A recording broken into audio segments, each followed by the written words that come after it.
We welcome you to the 2025 Men's Lacrosse Championship. First round coverage continues from inside the JMA Wireless Dome. The Syracuse Orange taking on the Harvard Crimson for the right to move on to the quarterfinals. And the winner of this game gets the Princeton Tigers next weekend in Hempstead, New York, Georgetown, Maryland. 2 of the 8 that have already punched their ticket to the quarterfinals. This is game 7 of 8 here today on this Sunday. Happy Mother's Day. Welcome inside the Dome, everyone. Mike Corey alongside former Johns Hopkins midfielder Mark Dixon. Harvard has only beaten Syracuse once in the previous 19 meetings, and that was this year, back on February 22nd, right here inside the Dome. Time for the rematch, Mark. Mindset of these two coming into this game tonight. Well, really, that February game is ancient history at this point. Syracuse 10 days ago wasn't even sure if they would make the NCAA tournament in the middle of a 3-game losing skid, and they ran the table at the ACC tournament last weekend. Harvard, meanwhile, they had to sweat it out last Sunday, Selection Sunday, but they got the nod over Army. They understand they're not the popular team to be here, but they're using that as fuel to drive them in this tournament. All right, let's take a look at some of our stars of this game here today. Let's start with Sam English for the Syracuse Orange. Two-way midfielder for the Orange. He's dynamic. He can do everything. Shades of Matt Abbott, the All-American for the Syracuse Orange a few years ago.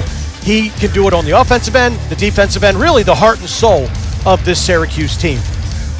And what about Sam King on the other side for Harvard this season, Mark? The best player in the history of Harvard lacrosse. King was lately recruited out of the Gilman School in Baltimore. Originally a Denver commit, but he made his way to Cambridge, and the Crimson Faithful are glad that he did. He's a do-it-all attackman, drafted earlier this week into the PLL. He is the main weapon in this Crimson arsenal. Goalkeepers today on the left, Graham Stevens, freshman for Harvard out of Chester, New Jersey, and then Jimmy McCool on the right for Syracuse. As we get set for this one here today, our officials, Brian Luxinger with his brother Tim Luxinger and Dan Belk. Gary Gate in his 4th season for Syracuse, and the Orange, who try to get back to the quarterfinals for the 2nd consecutive season. Winners of the ACC championship, and Jerry Byrne for Harvard in his 6th season now. And Mark, a lot on the line for this team here today. They're trying to get back to the quarterfinals for the first time since 1996, 29 years ago. Yeah, it's been a minute, and both these teams, they have their eyes on the prize. The theme in this first round has been rematches, and this is one of them, and Syracuse would love to get that February loss back. Matt Baracco goes up against John Mullen for Syracuse. And let's see who wins the opening faceoff. Baracco, he tracks it down. And Harvard winning the opening faceoff here today inside the Dome. We've got one more game after this tonight, Cornell and Albany, to cap off our weekend here in the first round. That faceoff win got the Crimson fans on their feet like they had just scored a goal. And the main reason for that is A, Harvard doesn't face off that well to begin with. B, they lost 28 out of 32 in the earlier season meeting. Fell behind 5-0 to Syracuse, but still found a way to win. This is a Harvard offense that is very potent. It was a 15-14 win back on February 22nd here inside the Dome. Harvard trying to get off to a good start. The shot, the score, they do right off the bat. And putting it in is Teddy Malone.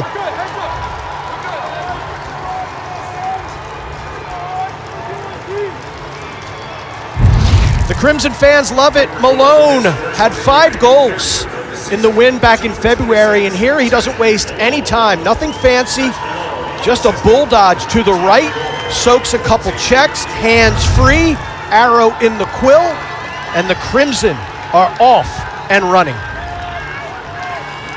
Excellent start for Harvard, 30th of the season for Teddy Malone. They win the opening faceoff and they convert.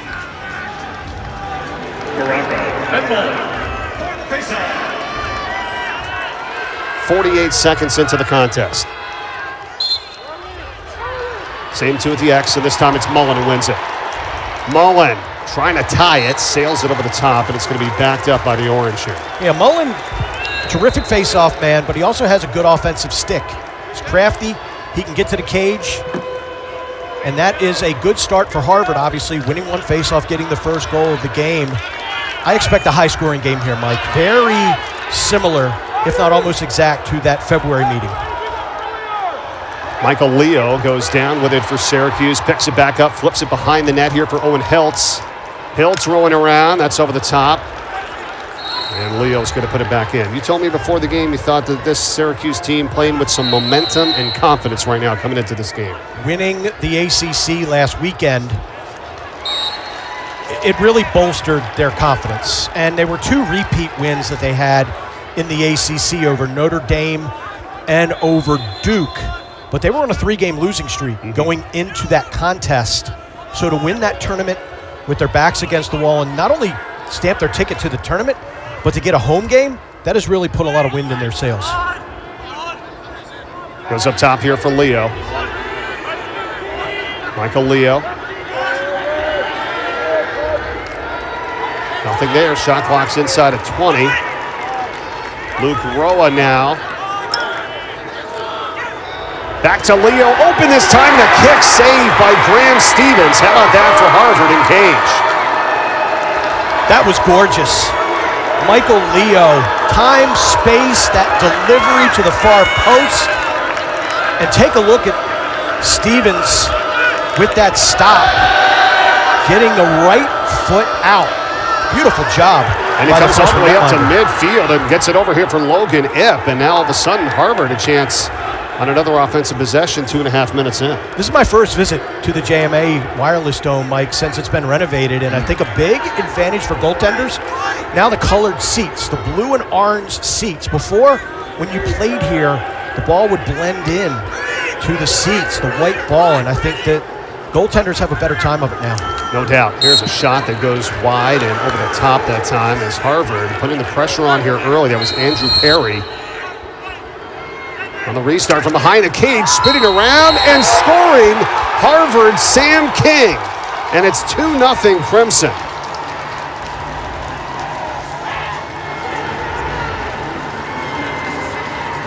Harvard is right at home here in the Dome. Sam King, whistle ready, off the end line. It's just a straight sprint to the cage. He gets leverage, he gets top side, and he finds the back of the net. Looked like it glanced off the kisser of Jimmy McCool. Yeah. But it finds its way past the goal line, and Harvard up 2-0. You told me earlier you thought the pressure was on the team that won the first meeting of this series. You know, sometimes when you go play a team second time in a season, it was a 15-14 win for Harvard. They look pretty confident to me here early.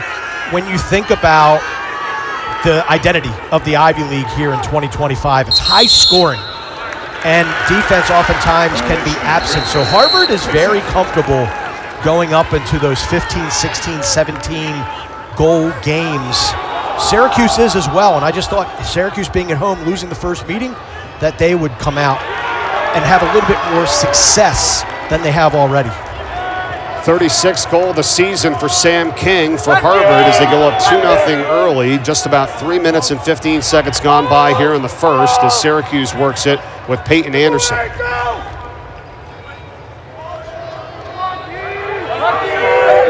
Anderson up top. Freshman attackman working. Goes back up and finds Spallina. Joey Spallina off the pick behind the net. Now the pass intercepted. Taken away here by Harvard. Excellent defensive play by Charlie Muller. I'll have to watch the next possession by Syracuse. I don't know if they're shorting Spallina by design or if that was a switch off. But Finn Jensen did a great job of keeping him at bay and causing that turnover. Syracuse loves the skip pass. They love the vision, hot ball movement. Great stick by the Harvard D. Miles Botkiss controlled it for the moment. Now they go behind the net here and worked around to Sam King. Riley Figueres is on defense on him. He was able to get by him the last time from behind the net. Here's Owen Gaffney. Gaffney gets a step. Gets push, gets it back over to King. King rolls back, doesn't have the angle, back behind the net. Up top here for John Arndt. Arndt gets free. He fires and scores, and it's 3-0 Crimson.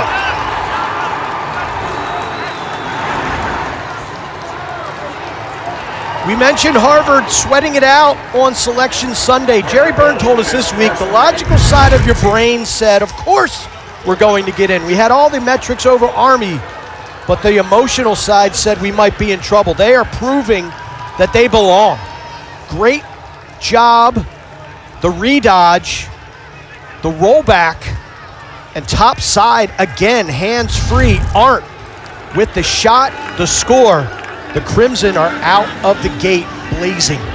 This is a Harvard team that's hungry. We talked about it. 1996, the last time they went to the quarterfinals of the tournament, and then since then, they've only made the NCAAs. Now this is the fourth time. 2006, when they lost to this Syracuse team in the first round. 2014 and 2022. Now here they are trying to make a play to get back to the quarterfinals for the first time in 29 years. Look, they've seen all the stuff on social media this week. You know, Army got hosed. Army belongs. Harvard this, Harvard that. They've internalized all that, and they're using it as fuel. They don't think anybody thinks they should be here. And when you have Jerry Byrne, who already has that underdog mentality, right, it just galvanizes them even more. 4 shots by Harvard, 3 goals here to get things started in this first quarter. Remember in the first meeting, Jimmy McCool struggled. Leo, save made by Stevens, his second of the day. He's seeing the ball well. We've seen the kick save. There he uses big frame to get down low, body behind his stick, smothers it, clean save, no rebound. Anything else about this place in here inside the Dome? It's always a topic of conversation when we come play, but you talked about the seats being different. Is there any other things you got to keep mentally when you're in this environment? Well, they've been here before. You know, they played back in February, so this is not unfamiliar territory. And let's not forget, Harvard fell behind in that game 5-0. 5-0. And then were able to come back. So there's no unknown jitters for the Crimson coming around because you got to get used to the noise. You have to get used to the surroundings. And look, you're playing indoors, so it's a little bit of a different dynamic. And now they're going to have to try to play from ahead here, which is obviously a better position to be in as King goes down. And it's going to be scooped up here by the Crimson and Teddy Malone. He's the one that got the scoring started here, 48 seconds into the game. Logan Epp. In the middle, knocked down, loose ball, recovered by Harvard. And getting hit on the shot that time, there was Malone. And it's going to be Crimson possession as King was closest. And nothing is hit to necessitate a shot clock reset, so under 10 to shoot for Harvard. Illegal screen called against Harvard, so Syracuse gets a much-needed stop on the defensive end.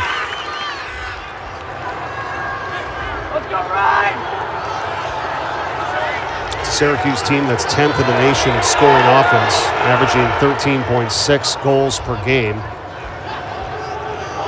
A great job of the man-up offense as well. That's also top 10 in the country. They just got to settle in. They got to get one to drop, and then I think that'll really ease some of the tension, if there is any, on the sideline as Harvard's come out fast. Low pass that time from Sam English, and an errant one, and it's picked up by Harvard. Here they come again. Great defense by the Crimson. And you don't see Sam English make those kind of mistakes too often, throwing it at the ankles of his teammate. And this Harvard defense, they've given up a ton, but the combination of Jerry Byrne as defensive coordinator and defensive coach Nick Grill, folks will remember him from the 2021 Maryland team run to the national title. They've come out hungry, and they're executing at a high level. It was the defender Martin Nelson that picked up that ground ball that got it back for his team here now as it goes over to King, working behind the net. Figueres trying to shut him down. That's stifling defense by Riley Figueres. Great job there. Syracuse going the other direction. They're long. You can see the length right there. Great turn on the defense, and then the takeaway. Sam King's got to be a little bit more aware. Sam King's a physical dodger. He wants to body you up. But if you get too tight, this long, athletic, rangy Syracuse defense will pick your pocket. It's what this Harvard team is used to doing this season in terms of causing turnovers and creating havoc. They're first in the nation with almost 12 caused turnovers per game. Ball going to the end line, and it's Harvard possession. Their fans are up and cheering here inside the Dome. They've got the juice early. Syracuse faithful doesn't like it, but again, you look at the size of this Syracuse defense. 48 in white, Michael Grace. 6'5", Billy Dwan, the third, 6'4". Riley Figueres is the runt of the litter at only 6 foot tall. Jack Spidell now behind the cage, over to King. Substitution as Jackson Green checks in, number 5 in the midfield. He's got it now. Back over to Andrew Perry.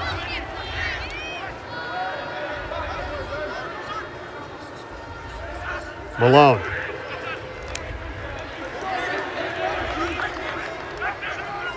Good patient offense here by Harvard, Mark. Green, they've got time, still 20 seconds on the shot clock. Cortez, over to Perry. Now 15 to shoot. Francisco Cortez. They look confused. It's almost like they don't know where they want to attack from. Now time is running down, and ball is in the middle, and almost a behind the back shot there by King. The ball is loose, and it's going to be Syracuse possession here. King throws his body around. He dove on that one. Looked like he tried almost behind the back and hit off of one of the Syracuse players. And while he's supine on the turf, a couple of the Syracuse guys use him as a welcome mat, wiping their feet on him. And it has been a struggle for Syracuse to start here. This ball picked up by Logan Darren. Harvard on the run. The other way with Jackson Green. How about the first-time grounders for Harvard? There's English. Takeaway right in the middle of the field. You relax on 15 in white, Sam English. That's going to be the result. He is going to take the ball away from you. He's going to start transition on the other end. As I said a few minutes ago, Matt Abbott, the All-American, back in the late 2000s. That is who Sam English reminds a lot of people of.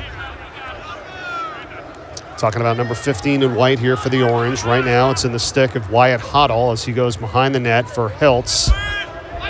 Syracuse trying to get on the board here for the first time today. Getting in front, a shot over the top, that time by English. And to put it back in is going to be Hiltz.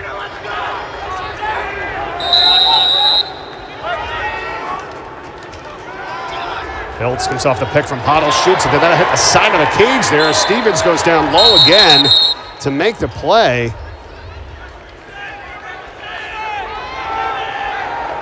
So the shot clock gets reset to 60 here with 3:51 to play in the first quarter. And it's 3-0 Harvard, and we've got a timeout by the Crimson. Teddy Malone, Sam King, and John Arndt have all scored here for Harvard. They lead it 3-0 early in Syracuse. We'll be back.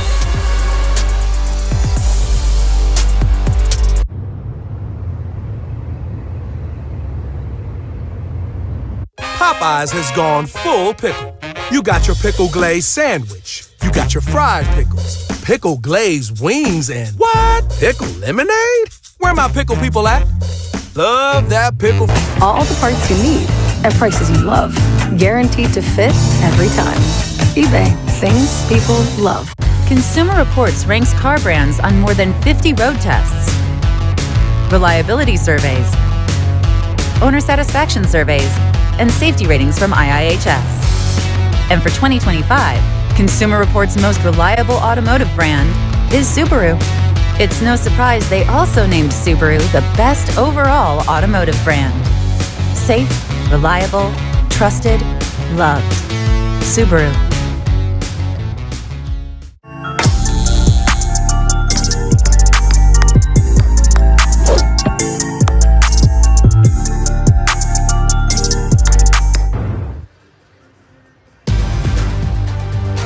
The NCAA Men's Lacrosse Championship is brought to you by Steel.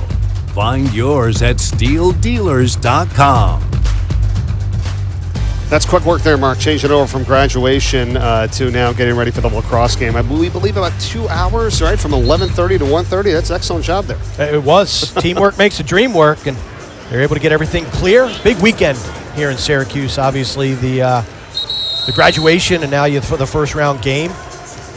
Well, and as we said, the first ever win for Harvard in the series history was this year, back on February 22nd, a 15-14 win. Syracuse 6-1 at home all time now. The series goes all the way back to 1919, but, hey, it's confidence right now, right, for Jerry Byrne and this Harvard team coming in. 3-0 lead here. They were able to win that game after coming off a really tough loss to Colgate at home, where they got throttled and dominated. And you're thinking, okay, Syracuse could maybe score 25 goals in that game. Well, they scored 14, but Harvard scored 15 and walked away with the W. Right now, ground balls in this game, Harvard 8, Syracuse 4. It's another area that Harvard does well. Here's a shot to score. It's Luke Roa who puts it in for the first time today for Syracuse.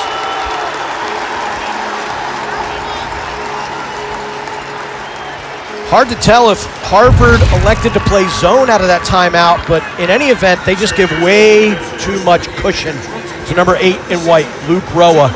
You have got to get in his hands almost immediately when he drags across and goes left to left, because that is the end result if you do not get a stick in the gloves. He tattoos the upper 90. Beautifully placed shot from Luke Roa. Of course, it's Monday morning quarterback as they scored, but I'm wondering if Harvard kind of did Syracuse a favor there, calling a timeout, giving the Syracuse a little bit of a chance to regroup and say, all right, what do we want to do, coming out of this break I here? think Jerry Byrne called that timeout because he wasn't comfortable with the personnel that was stuck on the field.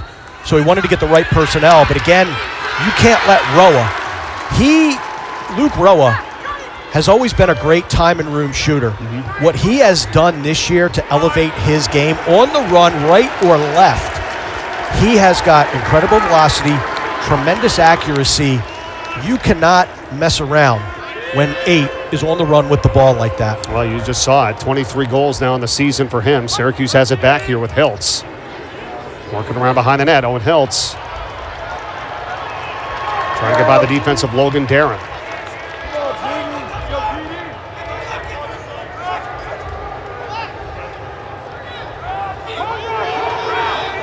Anderson.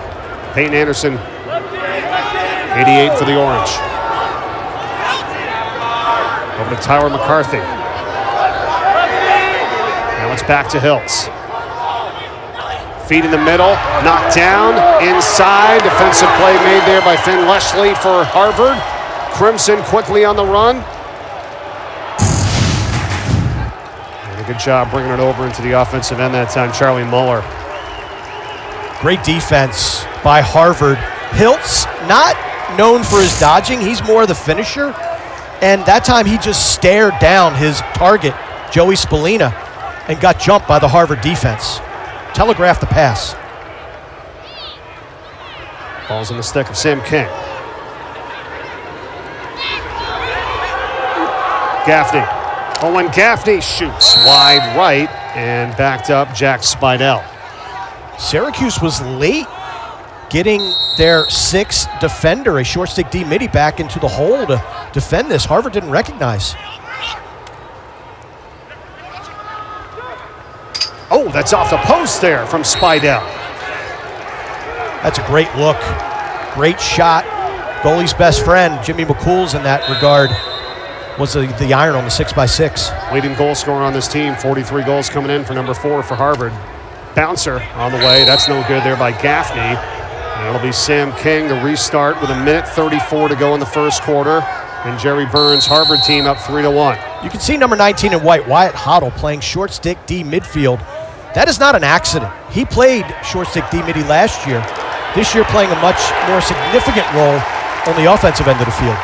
King using the body again to try to get in front of Riley Figueres, but it was cleaned up there by Jimmy McCool in goal. And now Syracuse, with just over a minute to go here in the first. Harvard is second best in the nation in their ride, and it shows as opponents are clearing just 74% of the time. Second best in the nation, and Harvard gets it back. Jerry Byrne telling us this week, when you don't win face-offs, you've got to try to get extra possessions, and their ride is hellacious. You can see the pressure that they put in the front court, but the middle is where they kind of disguise things and make you think that things that are there, they really aren't. And if I'm saying English, you gotta earn your money. You gotta take that ball and you gotta run it over the midfield line. You have got to earn your scratch by taking on 2 attackmen and a short stick D midi to get that ball over the timeline. That's a really good point, Mark. And he's liked what his team's done this year in that category and what they've done to put themselves in positions to win. Right now, here is Perry. Goes up top, Cortez. Cortez trying to go behind the cage. A wild high pass looking for Spidell with just 9 seconds to go. This ride, can Syracuse figure it out? They give it to Sam English. And this is where he has to channel Matt Abbott. We just hoisted all the way down the other end of the field. And short time. Yeah, clock's going to expire. Had to do something, but what a job by Harvard here to start off this first quarter. Great start for the Crimson. Terrific out of the gate, and they have shown that they've come to play. Malone, King, Arndt with the 3 goals. Luke Roa's got 1 for Syracuse. We're back with the start of the second from the Dome after this.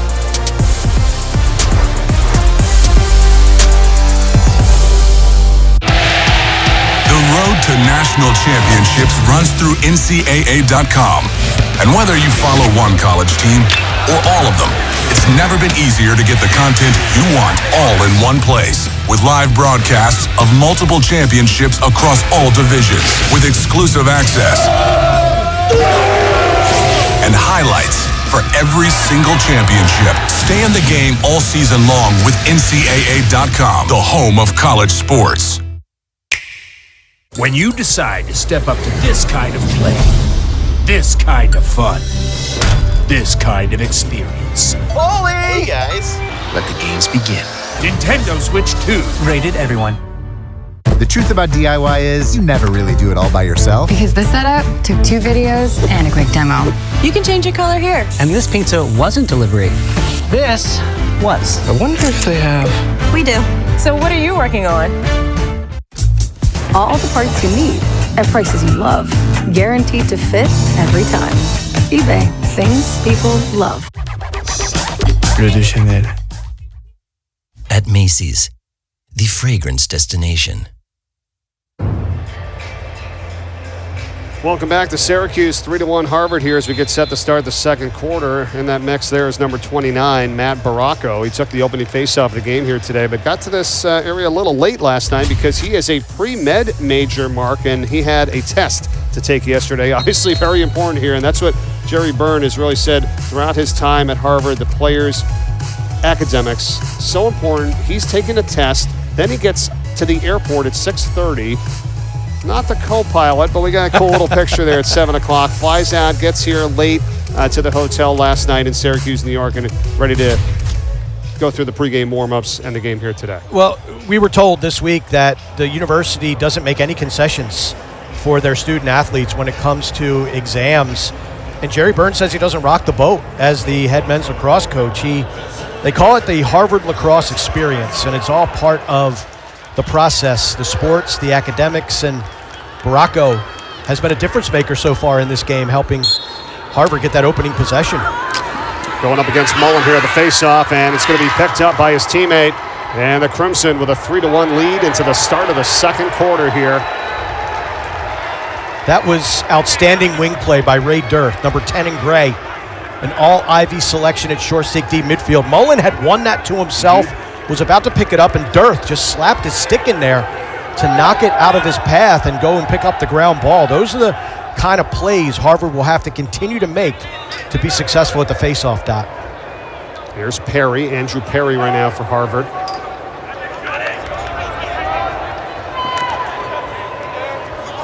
Logan Ipp working around here to the opposite side now for Tenny Malone. Malone off the pick. Malone with some space, trying to dump it down low, and that's going to go out, and that was a pass. It's going to be Syracuse possession. I think Malone was a little too unselfish. He beat the dodge. Defender tried to go over his head, got right into the middle of the field. That's when you want to uncork it. That's where you want to shoot it. That's what I thought, too. I mean, he had a good look. You're 100% right, Mark. It's 3-1 still. Crimson just a minute gone by in the second quarter.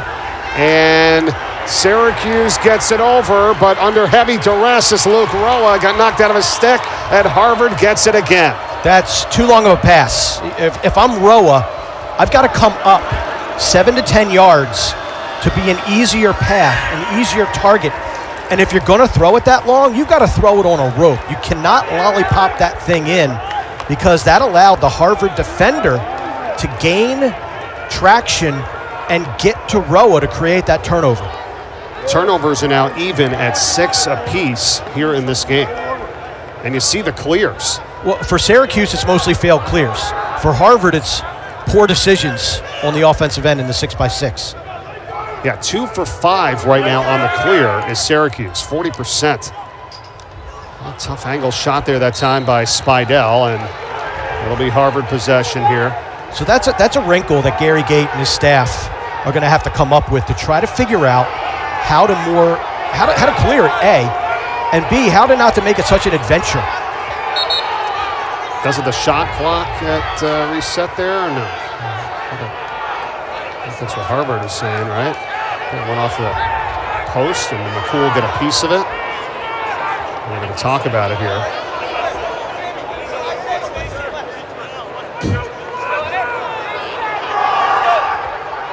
Officials get together to confer. They determined that he didn't. I heard the nick of the pipe, but I don't know if that was McCool banging into it.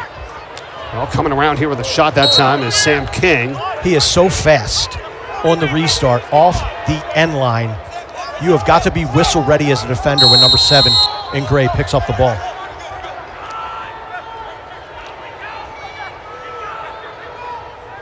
Shot clock is inside 20. It's back over now to John Arndt.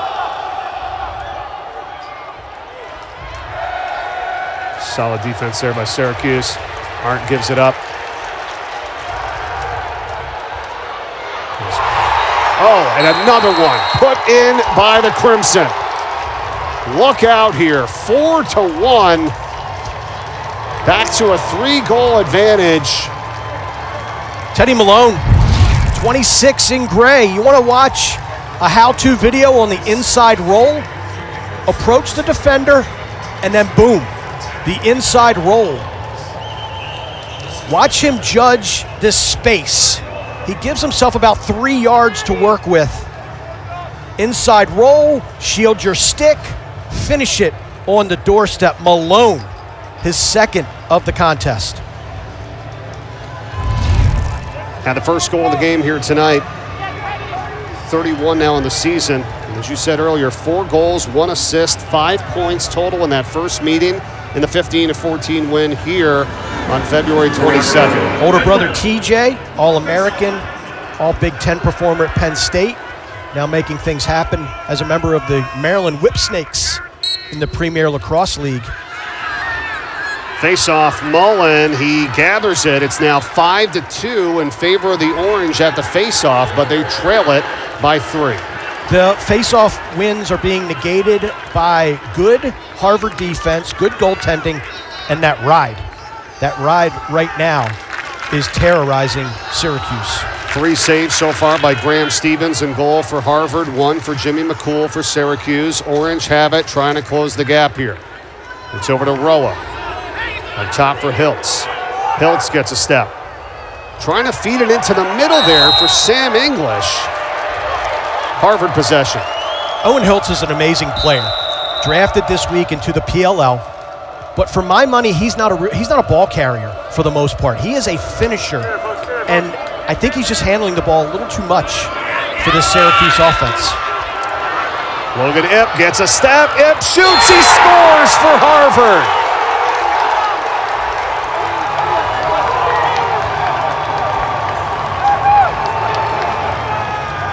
Logan Ipp, spelled IP. And this IP address is www.sprinttothecage.com. Look at the burst. Out of the gate, just out-races the Syracuse defense. Goes right down Irving Street and whips it past Jimmy McCool. Look at this separation. The downhill speed of number 3 in gray. Drills it. Well, if you're going to be 4th in the nation in shot percentage at 49%, it's thanks to plays like that. You can't stop that one. 22 now for Ipp, and it's a 5-1 lead for Harvard. Timeout.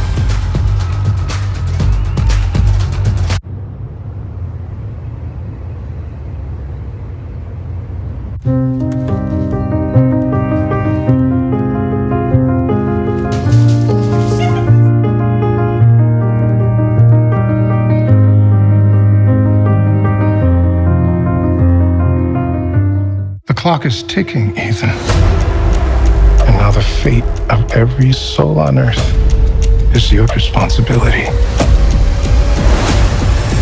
I need you to trust me. One last time. Mission Impossible.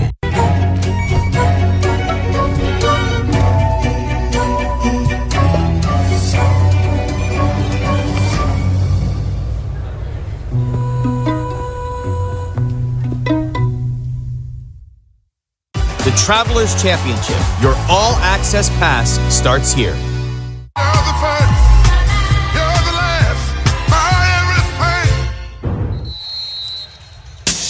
Harvard playing with confidence.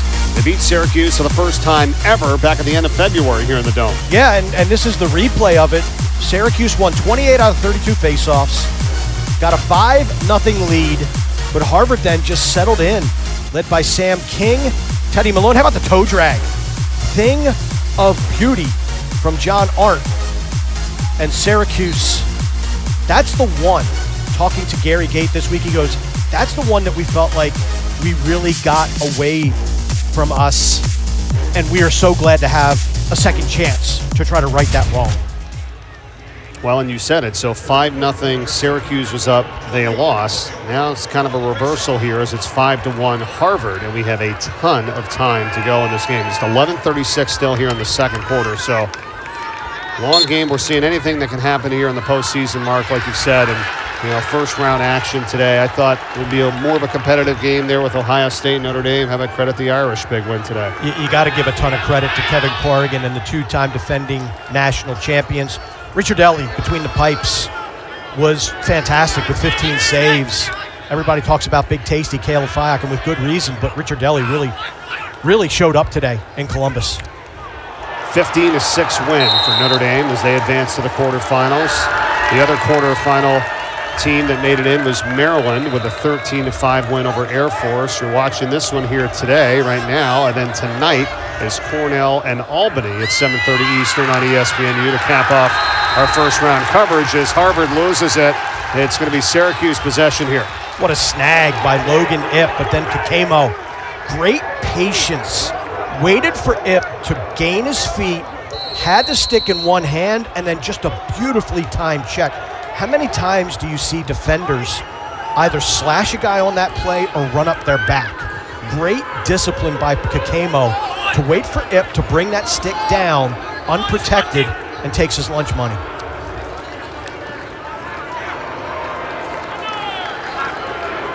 Peyton Anderson. Check it, excuse me, that's Spallina. 22 Spallina for Syracuse. Works it behind the net here, guarded by Jack Peterson of Harvard. Spallina. Slide comes in, the pass to Hiltz, and the shot, the save made by Stevens. That was great offense. If I'm Harvard, I'm not sliding to 22. He will back in, muscle you down. The minute you leave your man, he's going to find you. He'll pick you apart. He's a great feeder. I don't slide off of 22 if I'm Harvard. Well, and that's what freed up Hiltz that time. Right? Big time. Yep. What a play, though, by Stevens. That was an unbelievable save. He's got 4 saves here in this first half. I would say 2 of them is stolen goals. The kick save and now that one right on his front porch. And on the other end of the field, his team is playing super well here on the offensive end with Cortez now gives it up here for King. And a shot on the way that got blocked by the Syracuse D as Ip put that shot on, but Sam King has it still.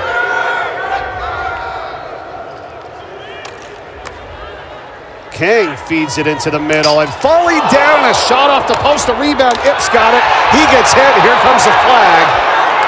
And it's going to be a penalty. Another flag is thrown here.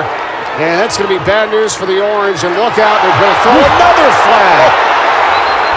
And finally the whistle blows, and they're going to have to separate the players here. I think some of Syracuse finest might come in here and get some of these guys. Wow. They could probably get off with community service. We're going to see the replays, and this is some real stick swinging by this Orange defense.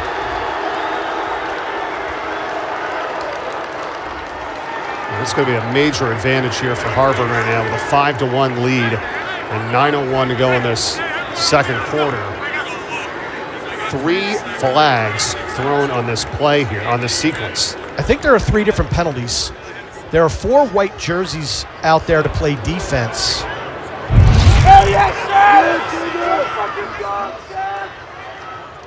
So that rings off the pipe. That was Ip from gets Malone. it. And watch Ip. He gets brained right there. Yep. That's your first flag.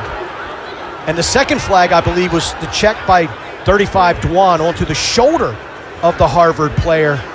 And then Sam King gets hogtied by Riley Figueres. All right, we got 3 fouls on the play. First one's Syracuse 11, hold 30 seconds. Second 2 are Syracuse 26, 1 minute slash, 1 minute indirect contact to the head. We're going to review that. All right, so you had Riley Figueres, number 11, 26, Chuck Kaczynski, and then they're going to take a look at 35's Billy Dwan. No. Right? So 26 is 2 fouls. Oh, so 2. Dwan Okay, gets out. He's still on the field. Yep. So Kaczynski is the guilty party. 26 in white. Well, there's Figueres. That's the hold. Yeah. And after this, it's just a matter of guys coming in to protect number 7, Sam King. And so let's take a look at the first couple fouls. There is Kaczynski with the check on the back of the head. And there's Dwan. I thought that would have been the second foul. And there's a check in the back. I mean, 35 in white. A lot of stuff going on there. So Kaczynski, I think, is going to get charged with 2 fouls, but really 35 in white, Billy Dwan. Now that is going to be the cross-check to the head. Oh. Okay, so they got the cross-check to the head and then that slash. So that cross-check to the head is what they're reviewing to see what penalty will be served. Confirmed, reset to 60.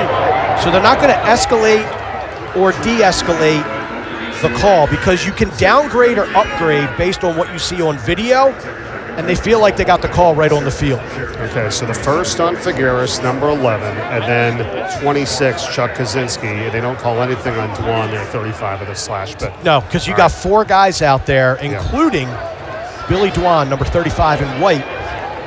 But honestly, you could have had 4 or 5 fouls on that. Mark, help me understand the thought process. I never got why after you got a flag on you that you could just start hacking away and cause more trouble, because then you're just going to get thrown for another flag. Are you thinking, well, we're already man down? I mean, why would you want to give them 2? I don't think Syracuse was trying to give them anything. That's the way they play.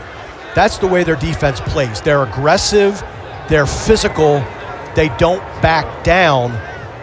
And you might be able to argue that they're undisciplined. And that was very undisciplined defense by Syracuse. And listen, this is a home game on Sunday night, Mother's Day. And they're down 5-1. They're frustrated right now. Yeah. They are frustrated. I mean, that's a throwdown, and that's like more than a hold there, if you ask me, on number 11, Figueres. So then, 26, and Kaczynski, they certainly did get him there with the hits. As an official, you want to do no harm. You want to call what you have. So that on Figueres, could it have been more than a hold? Sure. But you already have 2 flags down. And that does constitute a hold. It does. So you can call that a hold and not feel terrible because you've got 2 other flags that are down on the field.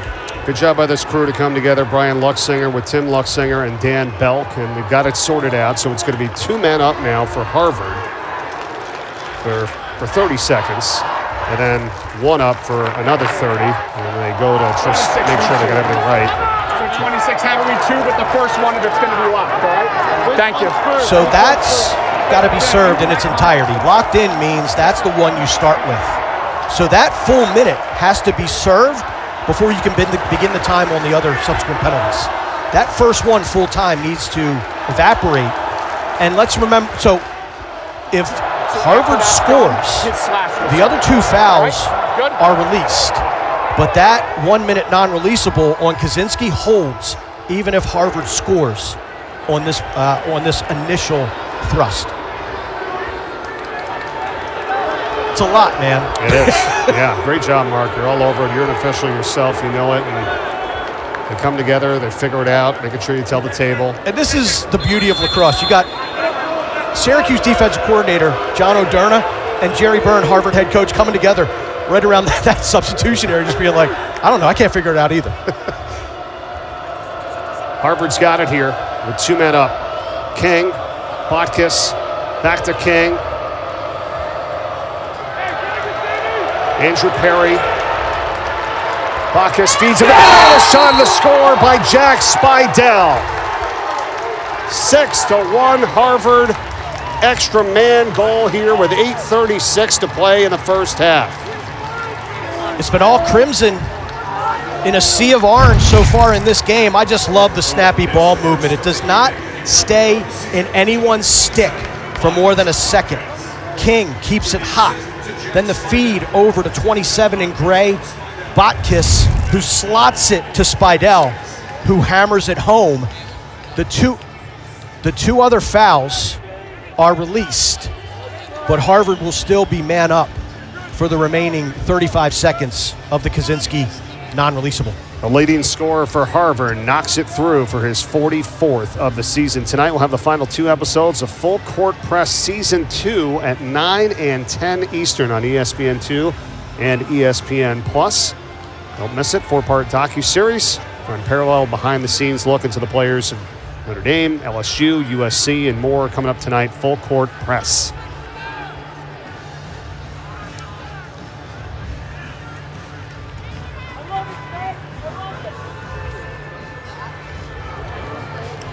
And they haven't added the goal yet up on the screen here. It's Syracuse at 6-1.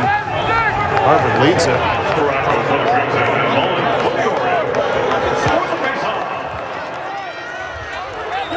A lot to unpack, Mike. Welcome to May. Welcome to playoff lacrosse. My goodness. Yeah, they still have it 5-1 here in the stadium. And the Harvard fans are yelling and screaming. They'll get it right. Here comes another flag. Multiple flags here thrown. And it's getting heated now. Let's see what we got here on this play.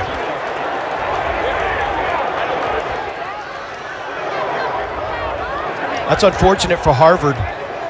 You're a man up, even though you're going to lose a face-off, but now you're going to go even strength. Guys, clear the box, clear the box.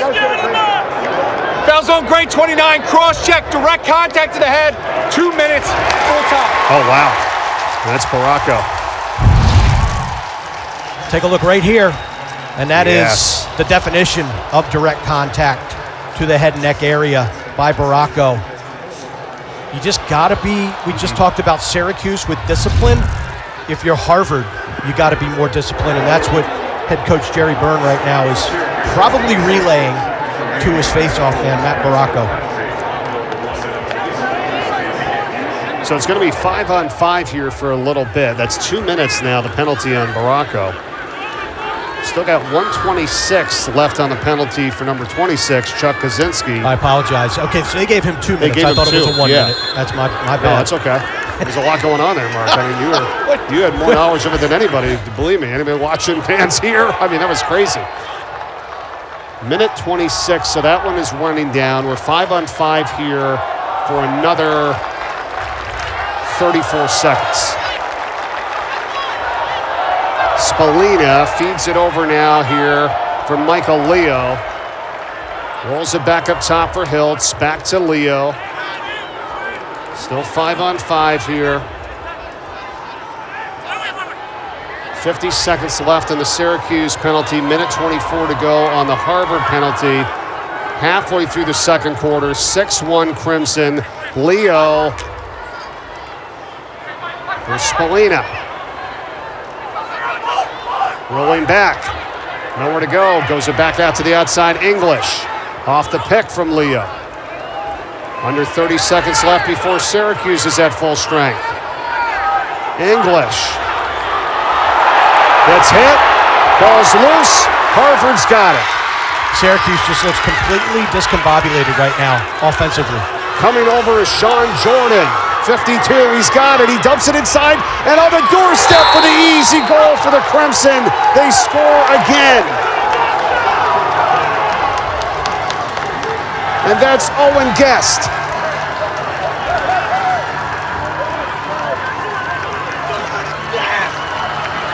This Harvard defense has come to play. Sam English tries to swim his way inside of the Crimson zone. He wanted to hold, but you initiated the contact. The great run out by Sean Jordan. And Jerry Byrne was right next to the official. He was going to call a timeout, but then he sees Syracuse. Why are you sliding to the pole? 1, 2 guys leave the most dangerous man on the field in that situation. Number 39 in gray, Owen Guest, wide open. And it's an easy finish for the short stick defensive midfielder. This team first in the nation in caused turnovers per game, 11.79 coming in. It was Ray Dirth, number 10, that got it started, knocking that ball away. Sean Jordan picked it up, 52 on the break, and then got it down to 39, Owen Guest. It's 7-1 Crimson. And I love Syracuse. Joey Spallina in particular hustled and ragging on Jordan, but once he was able to get by that pressure, Jerry Byrne peeled off the referee. He was just waiting for him to get in the box and call a timeout, but undisciplined Syracuse defense, you slide 2 guys to the pole, just not a good play, not a good move. And so Syracuse calls a timeout. Their final one of the first half. They are going to be a man up for 27 seconds when we come out of the timeout, but there have been tons of miscues here for the Syracuse Orange in this game today, Mark. 9 turnovers up to this point. Yeah, and it started early as this Harvard defense really taking away passing lanes, confusing the Syracuse offense, but really it's the clearing game that turned this game upside down for Syracuse. The inability to go from defense to offense has really set the tone and really given Harvard a ton of confidence. They are playing not like an at-large team that was the last team in to the 2025 NCAA tournament. The 10 wins they have right now this season are the most they've had since 2014. They've already beaten this team here in this environment earlier this year, and now they're trying to get back to the quarterfinals for the first time in 29 years. 1996. This is only their 4th NCAA tournament appearance since then. And this team fired up here today with a 7-1 lead and 6:54 to play in the first half.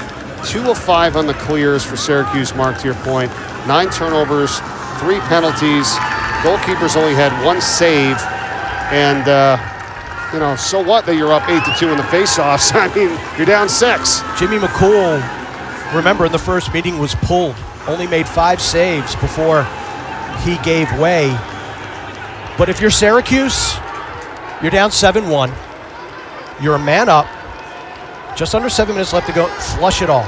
You got to flush it all. And it starts now with the comeback. See if they can get something on this extra man opportunity here. Greg Elijah Brown for Syracuse. 46 is in. Over to Finn Thompson. Back to Thompson. Hiltz, Leo, back to Hiltz. Down low, Spallina, it's off the post. Great look. Wow, what a hustle, too, for Syracuse to get closest to it, and they retain possession. Yeah, closest to it went out of bounds. Owen Hiltz, but watch out. That's what Guest was doing on the attack zone. So we are now at even strength. Harvard dodges the extra man bullet, the power play bullet from Syracuse, but now you got to dig in and complete the stand. Here's English. Sam English. I don't know what he was thinking there. Right into the player of Harvard. It's intercepted, and then they lose it. And that was Dirth that had it for the moment, number 10. It's still loose.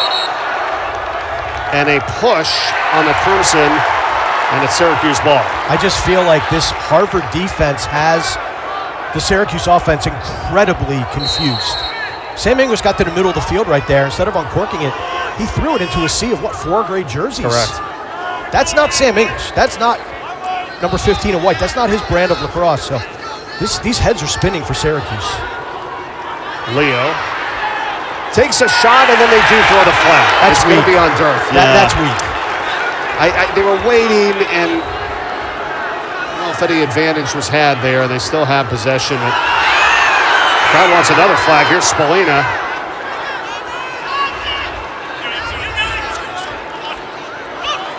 Spinning is Roa. Roa shoots, he scores! Luke Roa. And he has both Syracuse goals here tonight. It's a big one. We talked about Roa on the run, righty or lefty. The first one was a lefty cannon. This one is down the alley, right-handed, beats the slide, and then solves Stevens' far post. Luke Roa, I love the little hitch move because that froze the slide. The slide was ready to come, but when he hitched, held up the slide, gave him an extra step or two, and he cashes in. The flag down was a hold, wiped out by the goal, so we're even strength. Back to the faceoff. Matt Baracco, 29 for Harvard, and John Mullen, 27 for Syracuse. Orange have won 8 of the 10 at the X.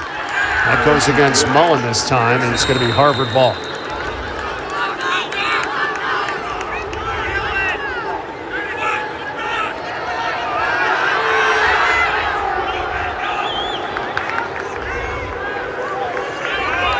Here's Andrew Perry for Harvard as they do their substitutions. Back over to Cortez. Cortez gets a step here. Throws it behind for Sam King.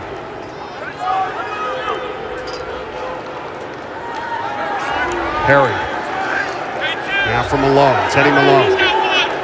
He's got 2 goals today. Malone. Swings it up top here for Ip. Logan Ip fires away and connects. And Ip has scored twice today for Harvard.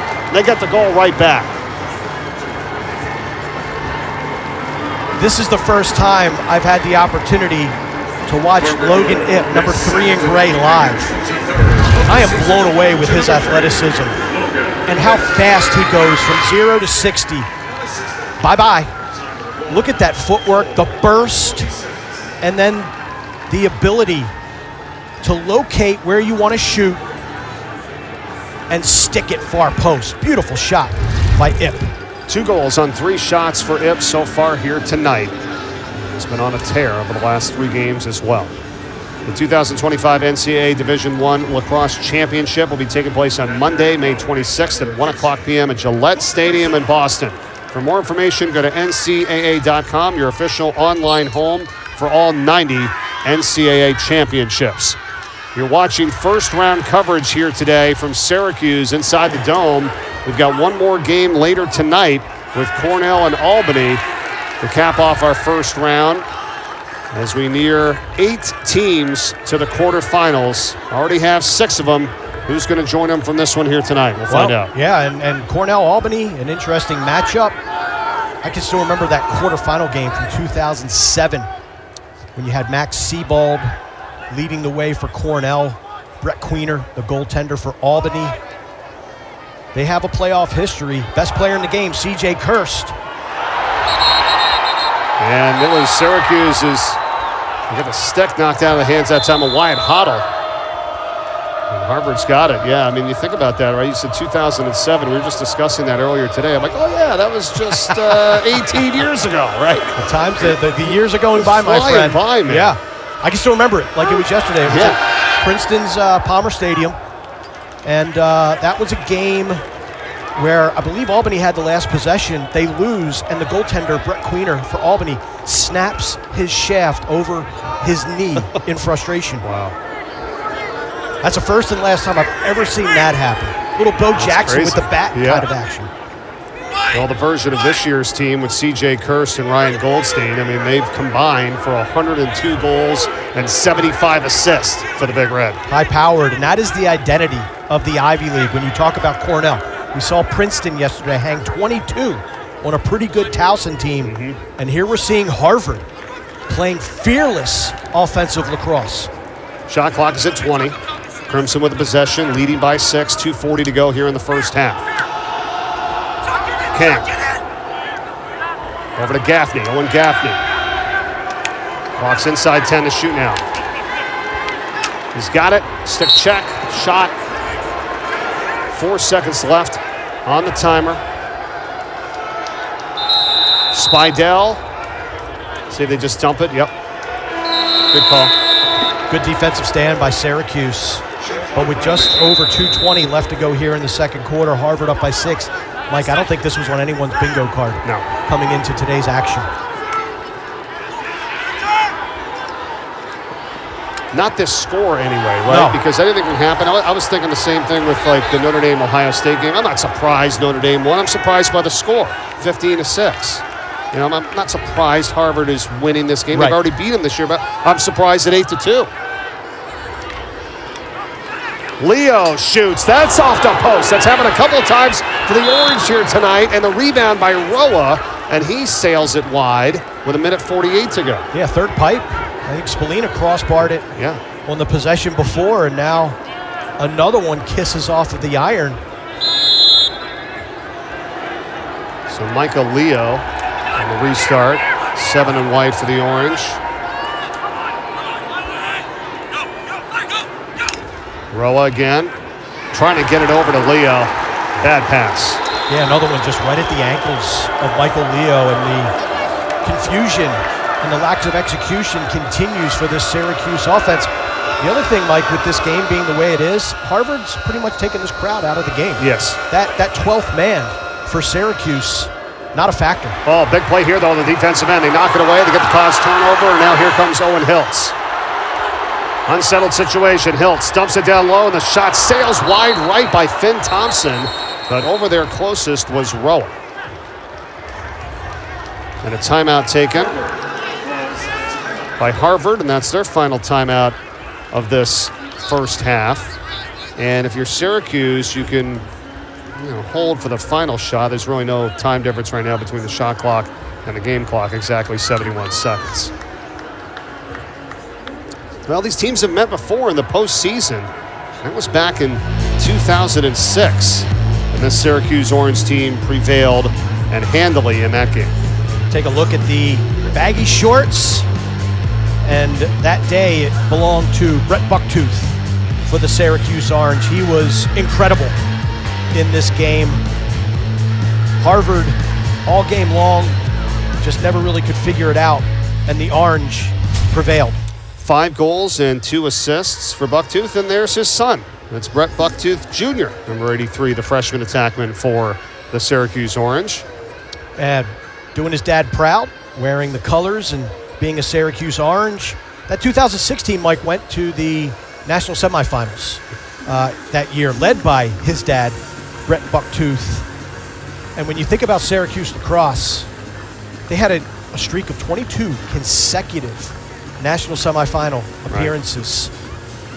And this is an Orange program that has not been to championship weekend since 2013. That's a long drought for a proud and storied program like Syracuse. That's 12 years. They were the runner-up that year in 2013. Their last title was back in 2009. This is the 100th tournament game for Syracuse in their history. One of 3 teams to play 100 postseason games. Pretty incredible. 69 and 30 all time with 11 titles. But in a fight here today, that's for sure. That 06 team lost to Virginia. No one was touching that Cavalier ball club that year. Our colleague Matt Ward, Tewaaraton winner. You had Kyle Dixon in the midfield. Kip Turner, goaltender, currently an assistant at the University of Virginia. That team was loaded. Mark, what are you doing here if you're Syracuse? Down 6. Time is even with the shot clock in the game clock. I mean, Roa's been the guy to crack the code. So Luke Roa, looks like they're going to use him as the party starter. But will he finish with it? Number 8. Picks it up. It's up top now for Leo. Michael Leo. Trying to get by Dearth. His bouncer is on the way. It's off to the left. Backed up here by Finn Thompson. 53 seconds to go before halftime. Syracuse is having some good success dodging from the midfield when they just make a decision and go. And when you get to the middle of the field, you get your arms free, just let it rip. Roa, he does. Off to the right again, and it'll still be Syracuse possession with 40 seconds left in the half. How about not letting Spallina have his way so far in this first frame? 22 for Syracuse. He's a feeder. And the one time that they slid to him, he should have had an assist. Yeah, Heltz, and a great save by Stevens. Now he does. He tries to feed it in front here for Finn Thompson. The ball's knocked down. It's loose. We've got a hold here against Harvard. Stays with Syracuse with 24 ticks left. And that's what Spallina will do. He'll jam it into tight windows, and Thompson has shown the ability, as Hiltz has as well, to go some flair with behind the back. Leo trying to work on Dearth. Here's Roa with the 2 Syracuse goals today. Unleashes, and that's not there as well. And the clock is down to 9 seconds remaining before the half. One thing Harvard is doing defensively, they're finishing their slides. What do I mean by that? The Syracuse guys shooting are ending up on their backside. Spallina! And it's not there, and it's collected by Harvard, and there's 2 seconds left. And Spallina was in the crease. Yep. And that's how the half ends. Harvard scored the first 3 goals of the game. Syracuse came back with 1, then 4 more in a row for Harvard. They've traded goals, and then it's 8-2 here at the half. It's been a crimson wave so far in the first 30 minutes here in the Dome as this Syracuse team, their lowest scoring half of the season, will go into the locker room to regroup. First round coverage of the Men's Lacrosse Championship. Winner to the quarterfinals. We've reached the half. Harvard leads Syracuse on the road 8-2. Halftime on the other side of this break.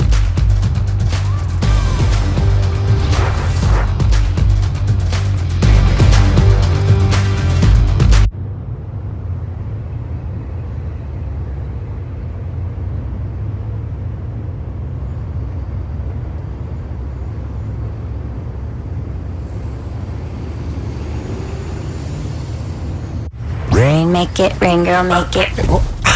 Apartment 2B? 2B! She's definitely using that Grubhub deal from Amazon. Oh, yeah.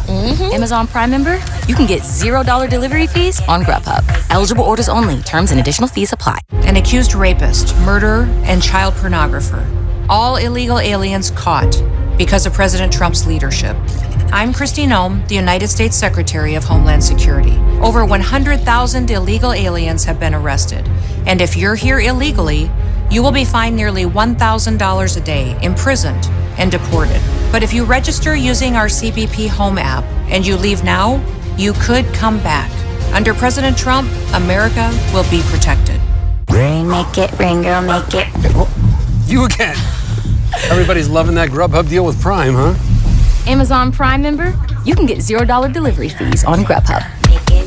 Go to Amazon.com/Grubhub, activate your free Grubhub Plus membership, and start ordering with $0 delivery fees on Grubhub for top restaurants and your go-to spots. Eligible orders only. Terms and additional fees apply. Should we just start carpooling? I can control the radio. Never mind. Consumer Reports ranks car brands on more than 50 road tests, reliability surveys, owner satisfaction surveys, and safety ratings from IIHS. And for 2025, Consumer Reports' most reliable automotive brand is Subaru. It's no surprise they also named Subaru the best overall automotive brand. Safe, reliable, trusted, loved. Subaru.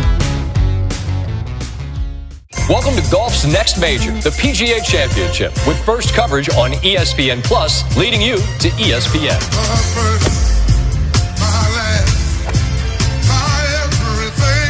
It's going to be fantastic. Settle in, get your coffee. We'll be with you all morning and all day and all evening.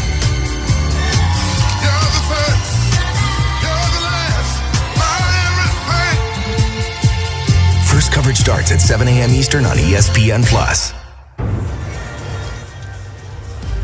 Welcome back here from the Dome. It is Harvard 8 and Syracuse 2.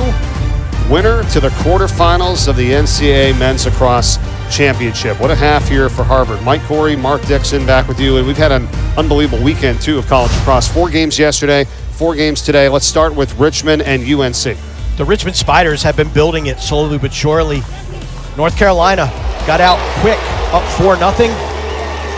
Don Petramalo with the finish.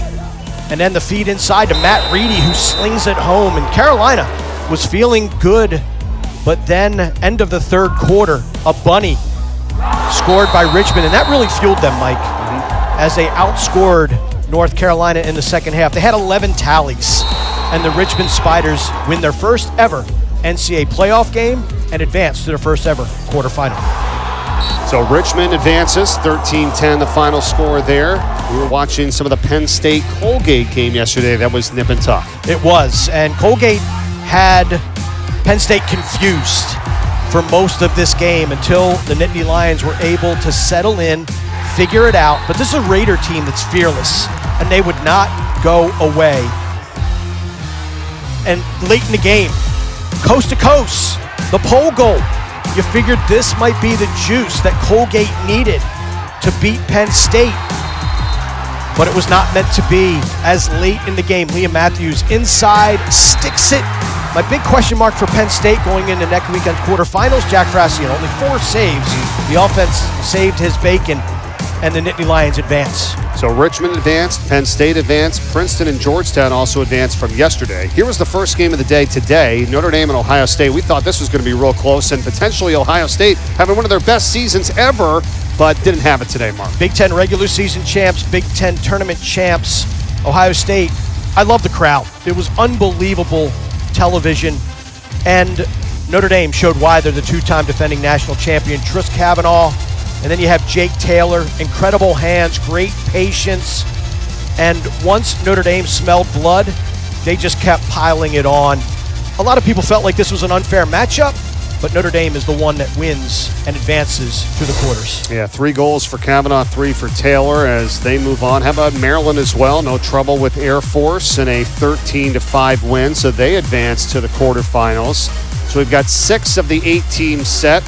You're watching Game 7 of 8 right now with Harvard leading Syracuse 8-2. And then later tonight, Cornell and Albany, our nightcap at 7:30 on ESPNU with one of the top teams in the nation. And should Cornell advance, they played Richmond earlier in the season, and Richmond led most of that game before they finally gave way to the Big Red. Winner of this game here tonight gets Princeton and Georgetown and Maryland and Hempstead and Annapolis, the quarterfinals next Saturday and Sunday. Kevin Warren, a former assistant to John Tillman at the University of Maryland.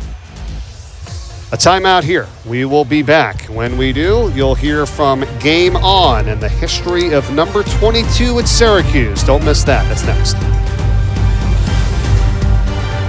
There's losing, and then there's being the loser. Game time comes with enough pressure.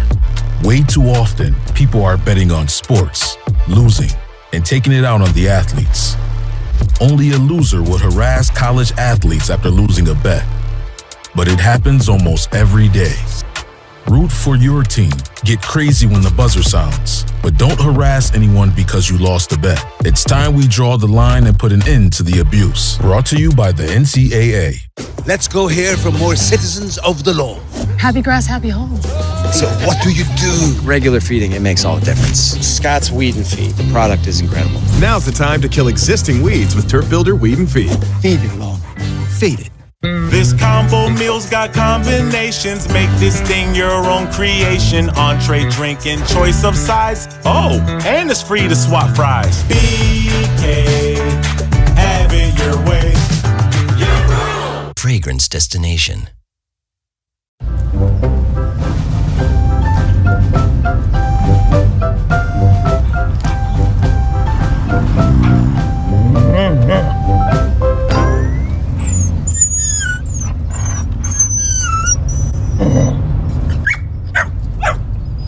A large touchscreen keeps everyone happy. The Subaru Crosstrek. Dog tested, dog approved.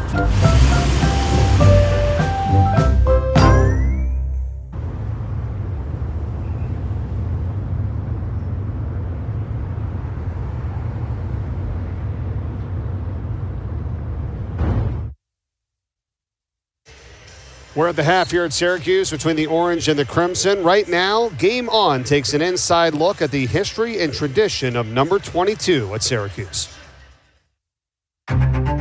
For Syracuse lacrosse, 22 is more than just a number. It's a symbol of greatness, and it started with Gary Gate. Gate fires, goal! 22 is my number. I wore it before I came to Syracuse. I wore it at Syracuse, but it was Coach Roy Simmons Jr. that made it a thing here. If you're that type of kid that wants to win, wants to be successful, that's the number you should have. The Powell brothers, Casey, Ryan, and Mike, each upheld the tradition of 22, especially Mike, Syracuse's all-time points leader. You throw that number on your shoulders, you're faced with a decision. Am I going to lay down or am I going to go out of this tunnel and I'm the best player that's ever played this game? And now, the legacy lives on with Joey Spallina. It's definitely an honor and a privilege to wear 22, and carry on the tradition. I think the best part about it, is just like the kids that look up to you. I think that's what I play for probably the most. A first half hat trick for 22, and the Orange are pulling away. And we'll see more of Joey Spallina and Syracuse versus Harvard when we come back. Highlight stats in the start of the second half right after this.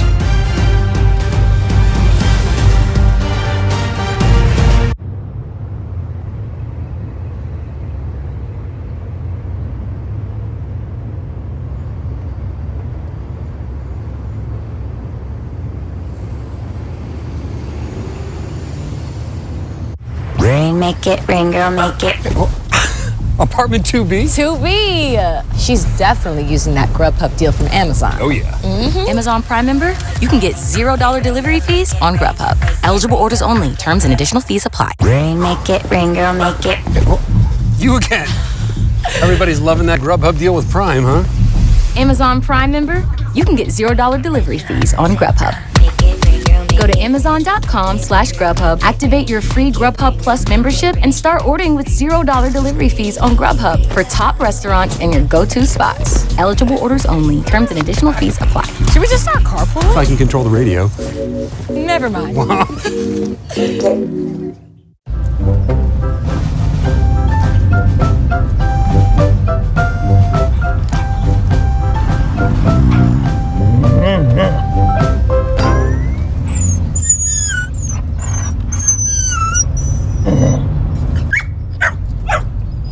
A large touchscreen keeps everyone happy.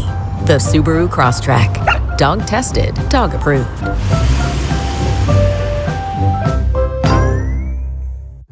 Your nerves might be shot. Your hopes exposed like an open net. And you might be desperate to break through. And you might be cursing droughts. And you might be feeling time running out.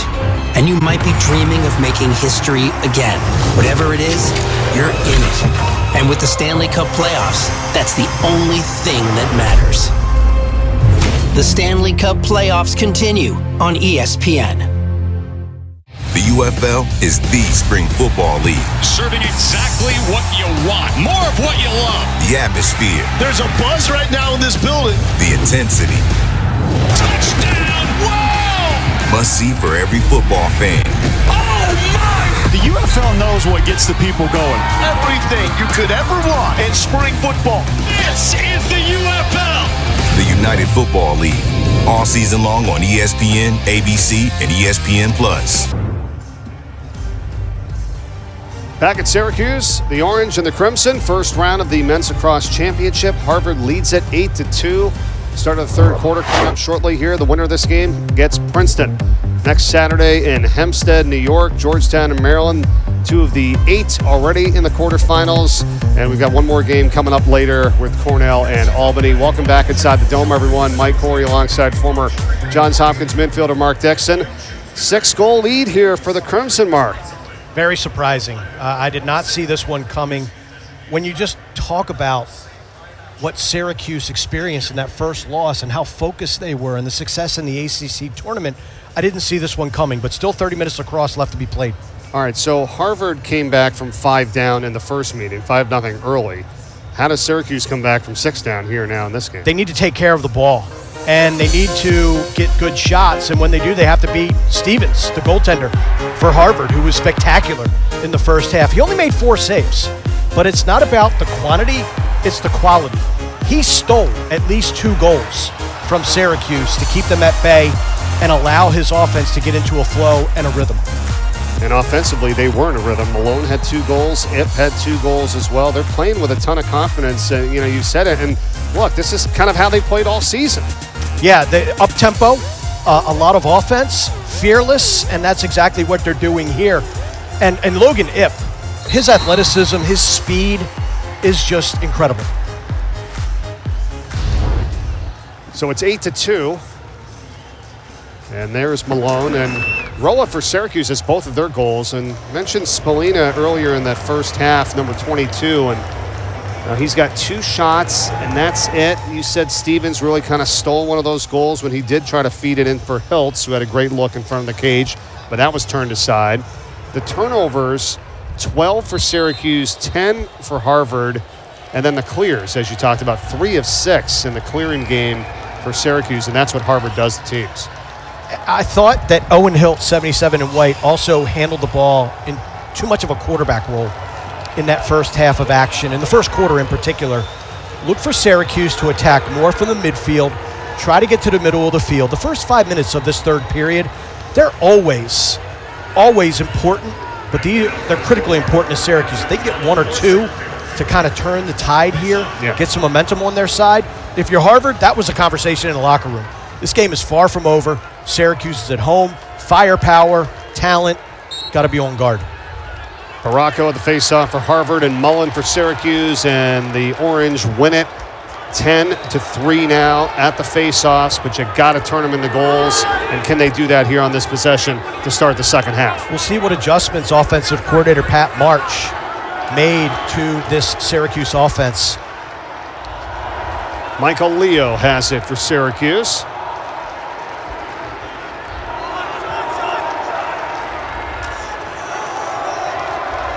Roa back to Leo behind the net. Spallina. Good rotation here. Hiltz, and a save by Stevens. What a day so far today. 5 saves now for Graham Stevens. That was good offense. And Owen Hiltz with a step down from that range. I'll take it any day of the week. The placement just wasn't there. But how about Stevens? His crease awareness. He was almost stepped right into Joey Spallina and gave it up.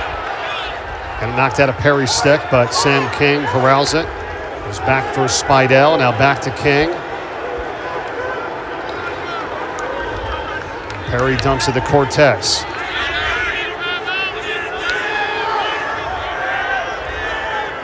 Francisco Cortez.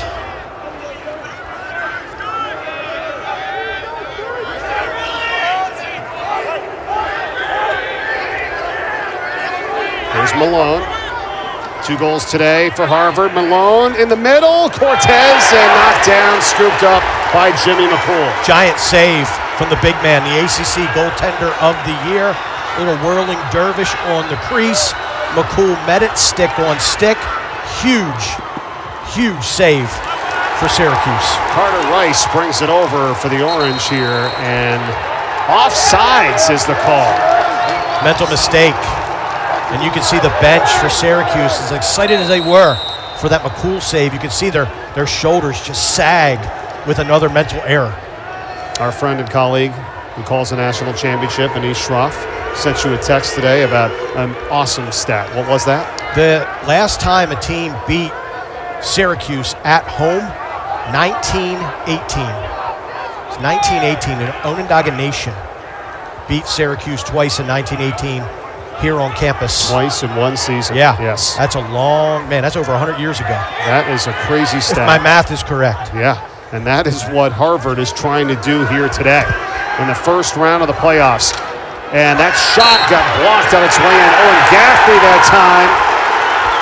And the Syracuse fans and the bench trying to get back into it here as they regain possession. Those are the breaks that they need. That was a shot that ricocheted off of a Syracuse player. No backup for Harvard. You know, you don't design it like that. That's just the way it worked out. Syracuse needs a little bit of lady luck in addition to just executing a whole lot better. 21 shots for Harvard in this game, 10 on goal, 20 for Syracuse, 7 on goal. Anderson.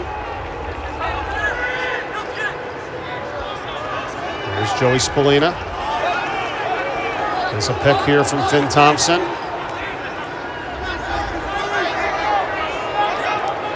Peyton Anderson. For Hoddle and back over to Hiltz. Hiltz gets inside.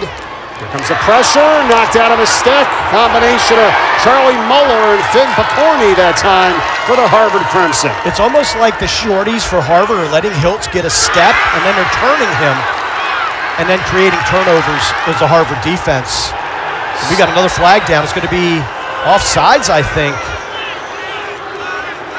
1, 2, 3. Let me do math. Hold on. 1, 2, 3, 4, 5. Nope. Not offsides. It's going to be a hold or a slash, I believe, on Syracuse. So penalty coming up on the orange here, and a stellar ground ball pickup, too, by the way, by number 7, Sam King for Harvard, as they have possession. And now with Ip. Cortez coming in. So I take that back. There are 7 on the defensive end. I guess Peyton Anderson was a guilty party, and he said, okay, forget it. I'm just going to go down and play defense if the flag is already offsides. That's good coaching by Syracuse to find out what the flag was. Because it is offside, you can send that 7th guy down. Why not? It's not going to hurt. But if that was a hold or a slash and you send a 7th guy, now you get a second flag down. Right. That's a good point, Mark. Here's Cortez. For Ip. In the middle, Cortez takes a huge shot. The ball is loose. And here comes the penalty call.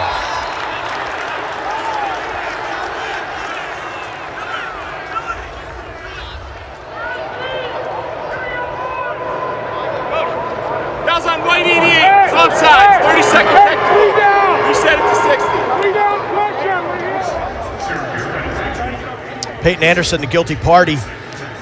Gary Gate looks on, trying to just find something to spark this Syracuse team.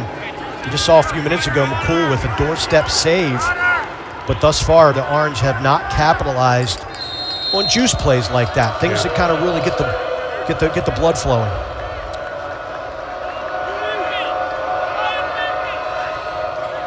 Andrew Perry, 41 for Harvard. It's over to King. And Malone and Spidell coming into the middle there. Back over to Perry.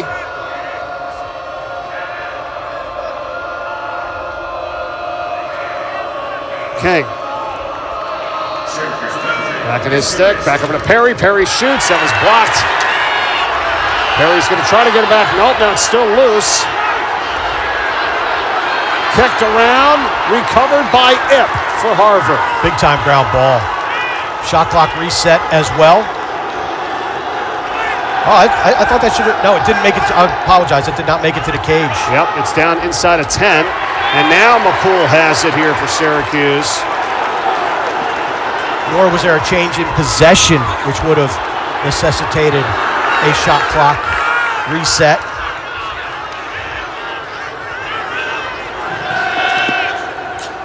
Now, the other thing that Coach Byrne talked about with the ride by Harvard is that even if they don't create a turnover and they do just get it over within the 20 seconds, well, now they just use 20 seconds. And then, you force some pressure here early in the possession, and maybe you don't get into your offense till 40 seconds mark, and that's half the clock. Exactly. You take away any extended time for the offense to get their proper personnel on the field. And Roa unable to gather it here, and it's loose on the sideline. It's going to stay with Syracuse.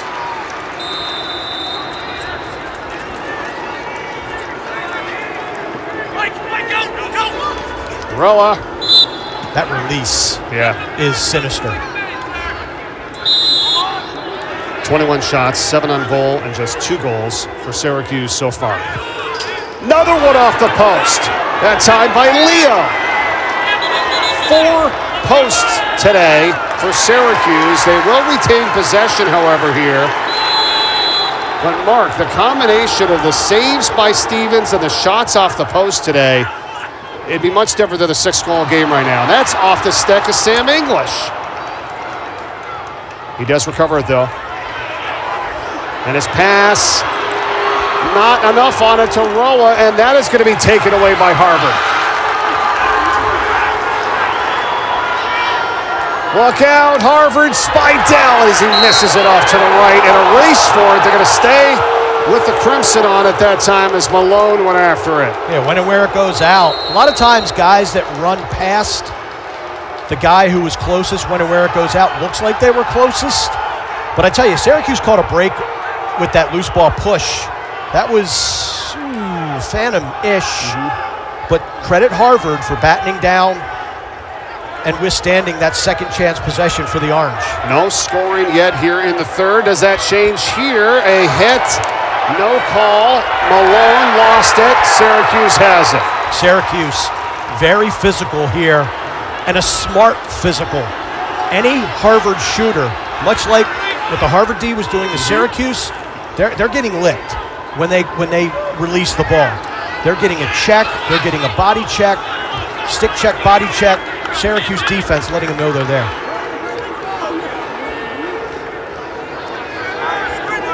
There's Hoddle and Peyton Anderson.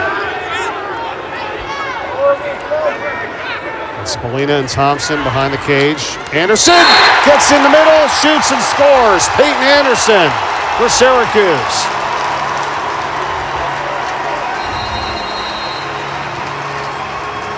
Anderson, the freshman out of New York. We say they got to dodge from the midfield. Feels the pressure, rolls back, soaks the double, gets to the middle of the field, and the worm burner beats Stevens. Syracuse cuts the lead to 5.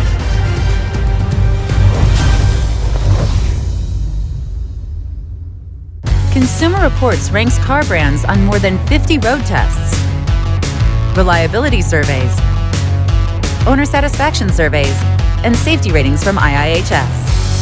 And for 2025, Consumer Reports' most reliable automotive brand is Subaru. It's no surprise they also named Subaru the best overall automotive brand. Safe, reliable, trusted, loved. Subaru. The truth about DIY is you never really do it all by yourself. Because this setup took 2 videos and a quick demo. You can change your color here. And all of this started here, detoured here, and ended down here. And this pizza wasn't delivery. This was. I wonder if they do have it. We do. So whenever you start a project, Don't worry. You're not alone. We can do this together. So what are you working on? The NCAA, driving change to do more for today's student athletes. The NCAA programs deliver $4 billion in scholarships every year. Those D1 scholarships are now guaranteed. Health and well-being services are mandatory. Student athletes get tutoring as well as financial literacy coaching because almost everyone is going pro in something other than sports. The NCAA, driving change to do more for today's student athletes.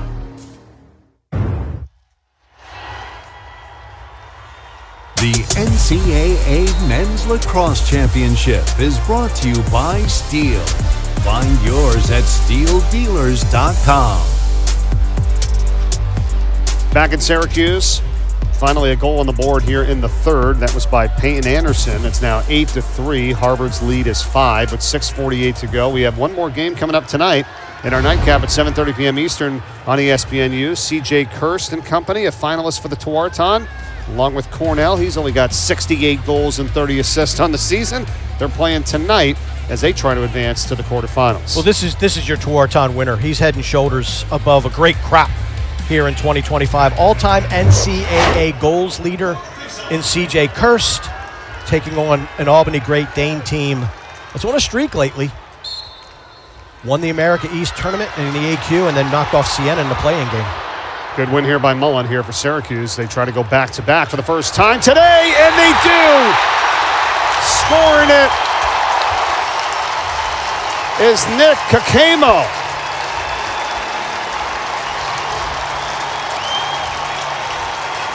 Syracuse is back in this game.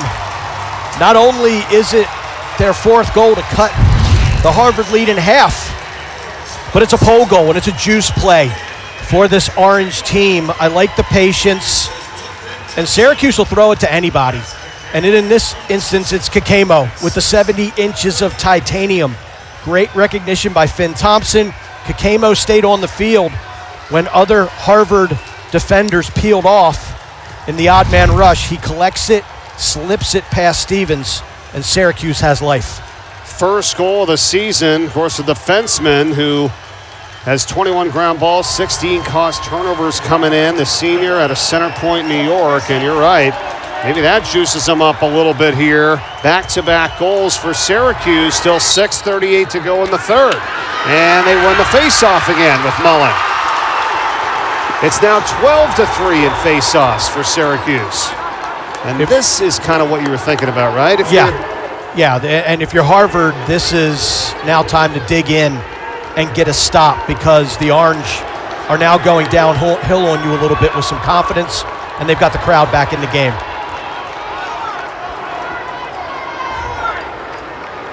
This is what you were worried about coming in, for a Syracuse team that wins these faceoffs at the clip that they win them. 8th in the nation in faceoff winning percentage total as a team. Going down is Leo. Still has it. His first time today at Syracuse has back-to-back goals. Now behind the back by Spalina and saved by Stevens. I think the newly refurbished roof of the dome would have blown off had Spalina hit that. Unbelievable save by Stevens. This is patented Joey Spalina. He gets you up top in that little 5-and-5 and goes behind the back. Stevens denies him. Carter Rice almost got it back for Syracuse.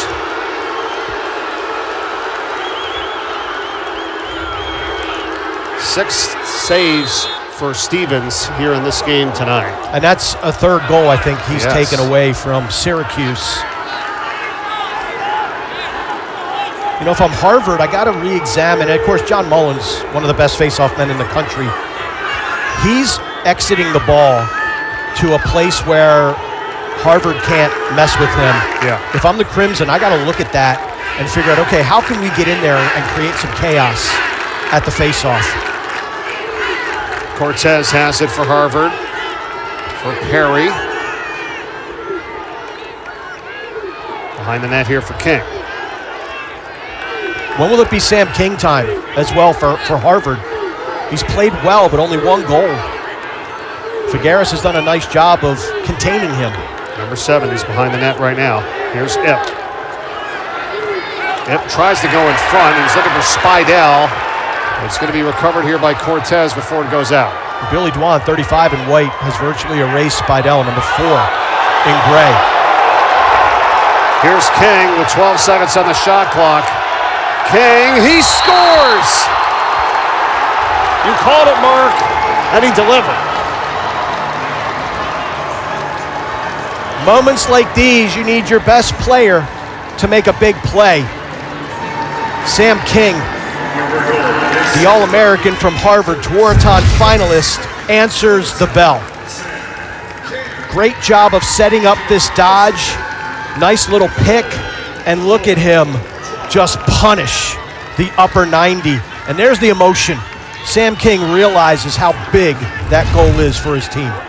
Yeah, you said it. Sam King time, and he delivers. I mean, the first time a player from Harvard's going to be at that Tewaaraton dinner, right? And he's earned it. He was a draft pick in the PLL, the 18th overall pick by the Utah Archers for the back-to-back champions, and that's a big goal right there. He's a special player. As we talked about a little earlier, lately recruited out of high school, really came into his own on that 2020 Loonies club team.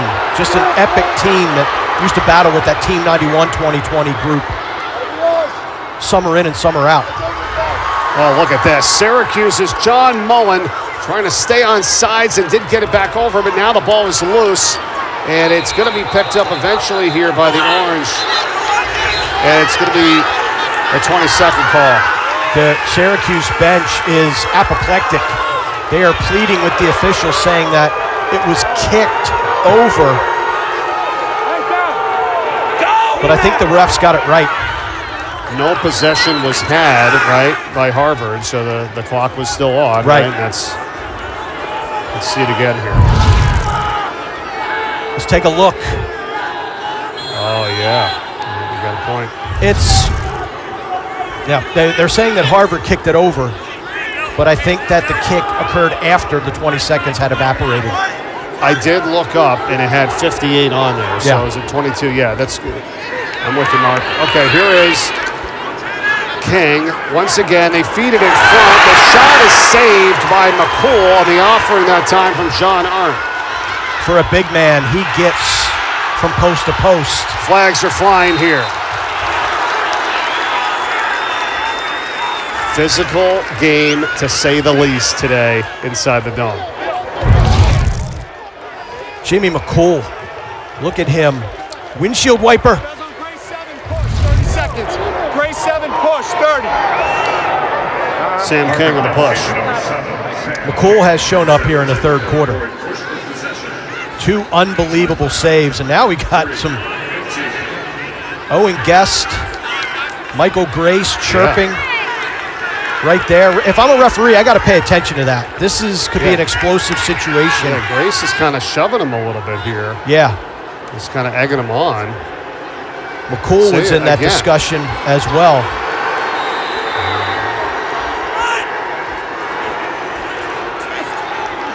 It's all gamesmanship, Mike. Right.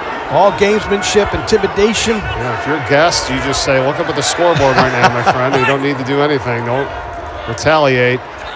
Your team's up by 5. Hiltz delivers, losing the stick is Stevens. He does pick it back up. Back to Hiltz, his second try. It's blocked on his way in. He gets it back. And Syracuse here.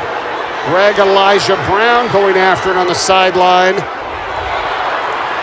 Orange have it. Spolina.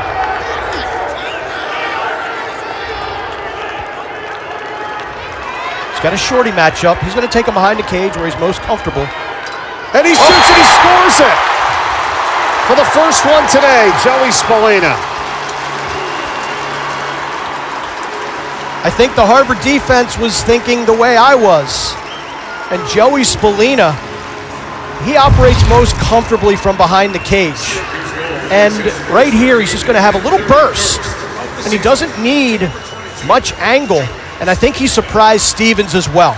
You think he's going to cruise behind the cage, uses a little burst to get a step, and then he roofs it against Harvard. Spolina, gigantic goal.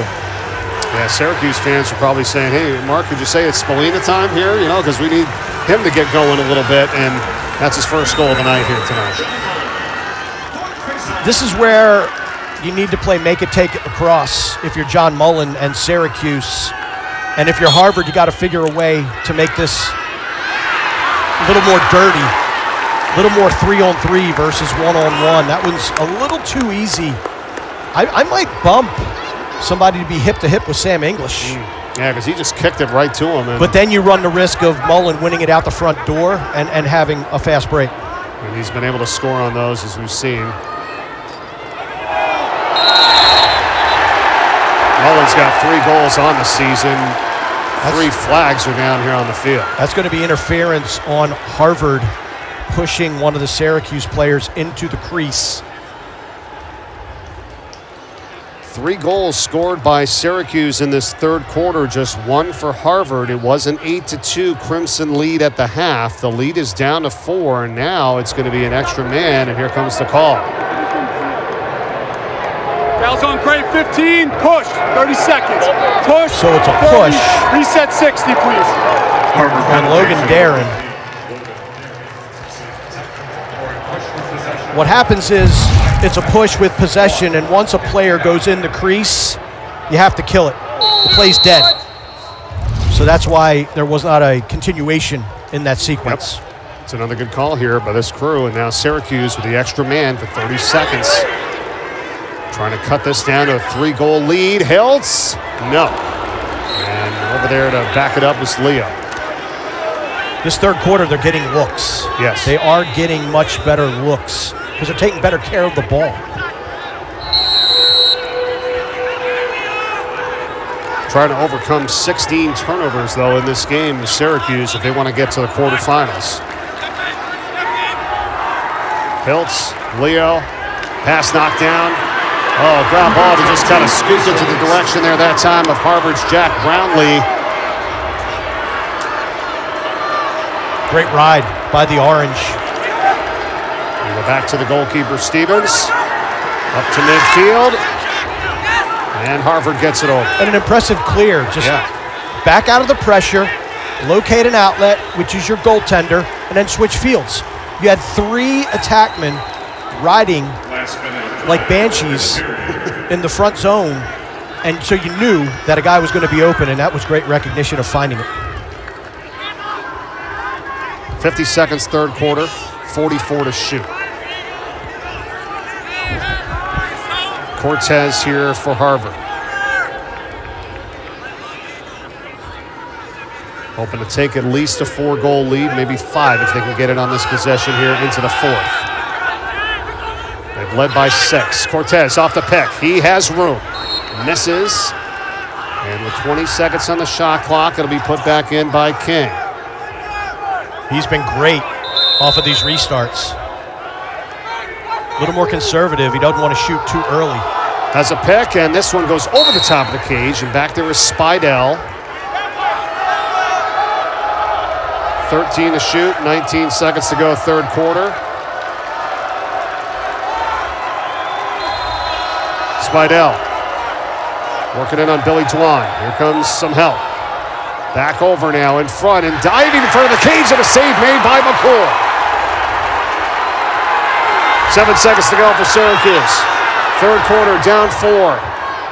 And knocked down by Stevens to end the third quarter. Wow. We got a little bit of everything in this game, Mike. That was dangerous as Stevens almost misplayed that.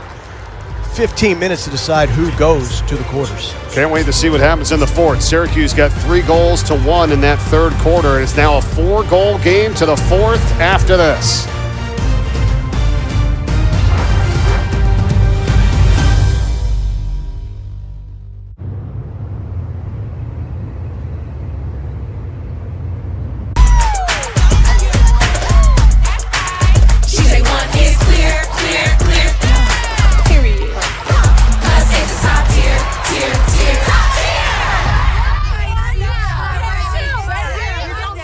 At Firestone Complete Auto Care, we hold our service to the highest standard. That's why we have thousands of expert ASE certified technicians nationally. We're here to change your oil, but also check on everything else on your vehicle, bumper to bumper. Call and book today.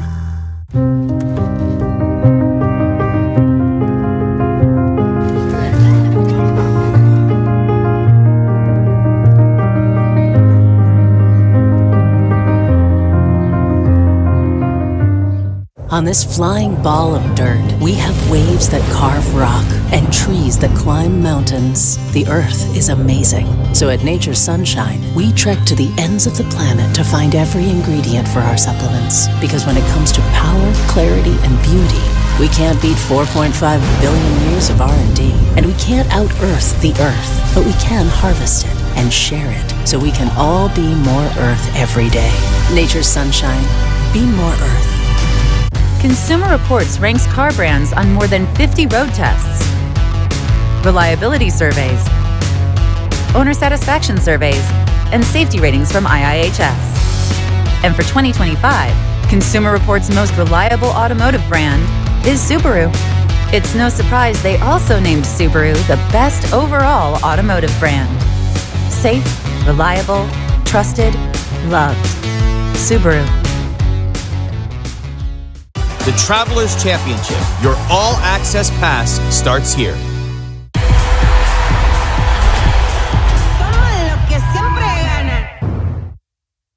With the 18th pick in the 2025 PLL College Draft, the Utah Archers select Sam King, attack Harvard. First time ever, player for Harvard, drafted first round, 18th overall pick.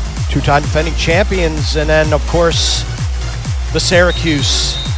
What you love about this, Mike, is the reaction of the teammates. You know, how happy they are for their guys, how proud they are for Syracuse Orange selected to play at the next level. Such a great moment for these young student athletes. 5 players in this game, and Sam English, you mentioned Spallina time. I'm kind of looking at Sam English time. You know, a guy who has the ability to do a little bit of everything, but if he can start making some plays, he takes wings on face-offs. He's been a little sloppy today. You know, fundamentally just has been a little bit off kilter. But if 15 in white can start making some plays, it's going to go a long way in this fourth period. And this should be a wild one here, to say the least, in this fourth quarter. And it's going to be won here by Harvard on the faceoff. Koenig has it and now knocked out on the sideline. Going to stay with the Crimson. Great hustle play by Mullen, showing his athleticism as he chased down Koenig. Unlucky that it bounced off of a Syracuse stick, but I think Mullen may have saved a goal right there for the Orange.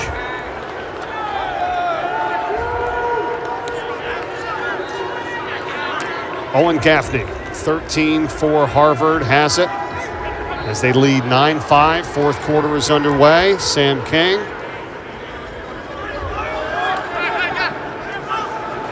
There's a shot that's on the way by Miles Botkiss.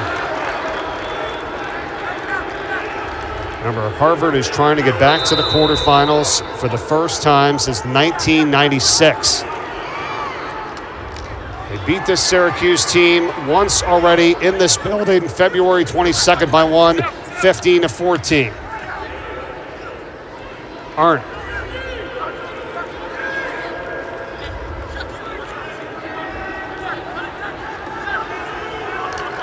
Shot clock's down to 15. Coming around from behind the goal, it's Spidell. He takes a hit and he scores it anyway.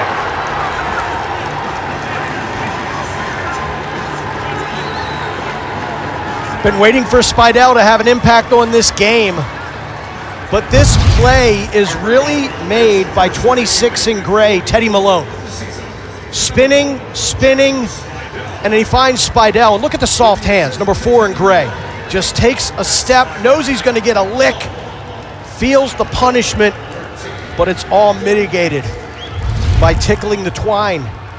Nice job, good finish by Jack Spidell.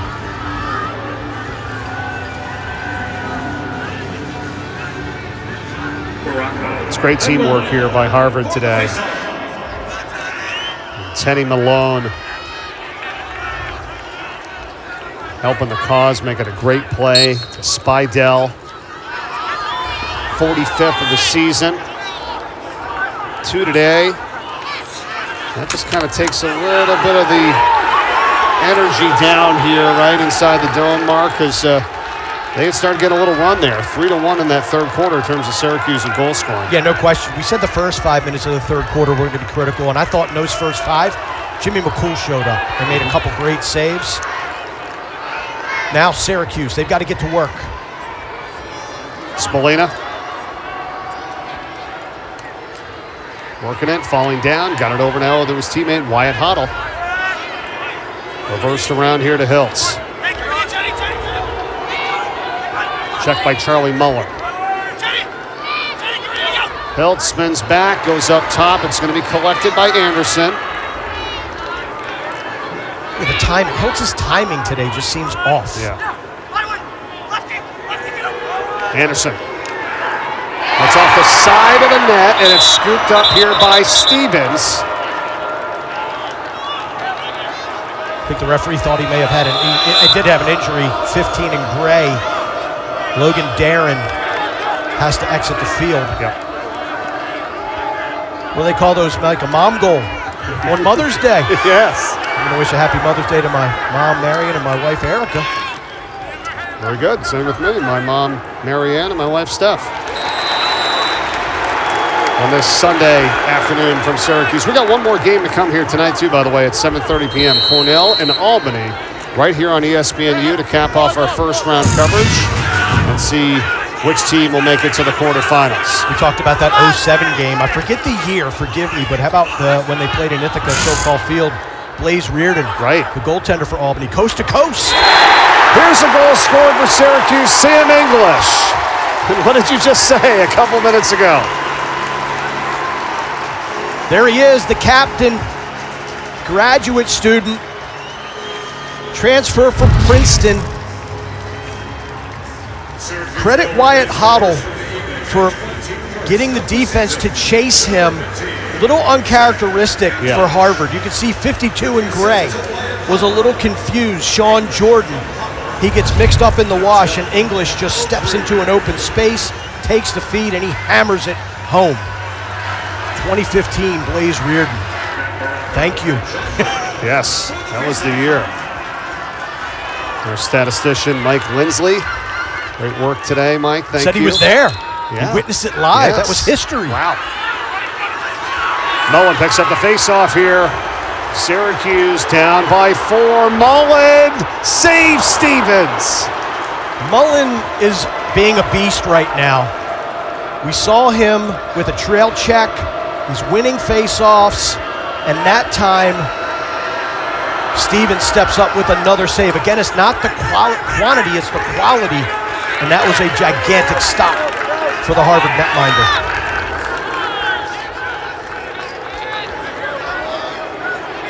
Nine saves in this game for Graham Stevens. The freshman, by the way, for Harvard. Imagine being a freshman playing in this environment. Right. He's not a freshman anymore, right? No. Call the cliche police, but guy's got a lot of lacrosse under his belt. Well, already being here once this year, I mean... Huge help. Yeah, absolutely. Huge help. No doubt. Spidell again! And he got the feed from John Arndt. And Harvard responds once again. I thought it was a little too unselfish with the dodge here. And Arndt just finds Spidell, again with the soft hands. Great drag, beautiful dodge, the little give, a little bit behind his head. He had to reach back to get it, but does a great job of collecting himself, locating, and scoring. And I thought really a great job of faking like he was going to shoot, and then he dumped it in front. Yeah. I mean, when you get to the middle of the field like that, college lacrosse at this level, let her rip. But the slide came because it had to, and then Spidell just finds a vacated space and finishes. Spidell is kind of patiently waiting a little bit here in this game, the leading goal scorer, that all of a sudden he ended up with the 6th goal of the game for this team, and now he has the last 2 in a row for Harvard as they lead it 11-6. Hold against Harvard. And that one was a little weird. Mullen played it to an area that was going right to a Harvard long pole.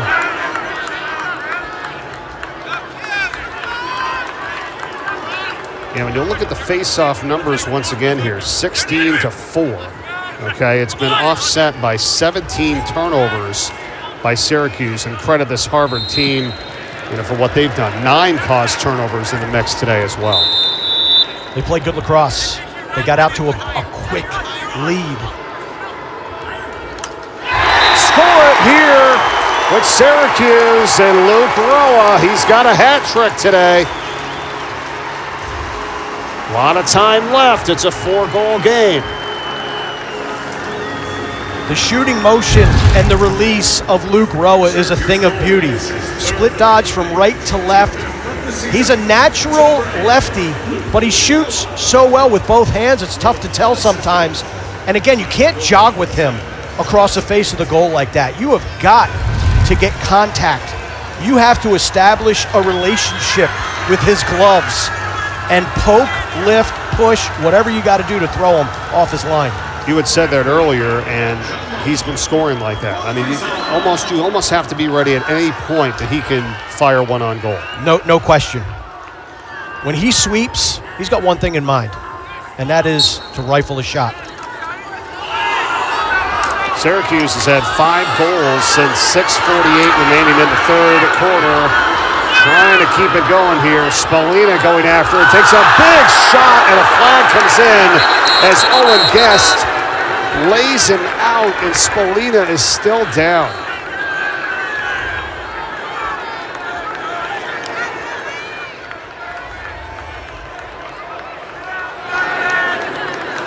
We'll see what the officials come up with on this one. I think this is going to be multiple minutes. Fouls on Black, 39, cross-check with indirect contact to the head. 1 minute, full time, we're going to look at it. Calling indirect. next. 1 minute for a cross check with direct contact to the head. That 1 minute cross check is a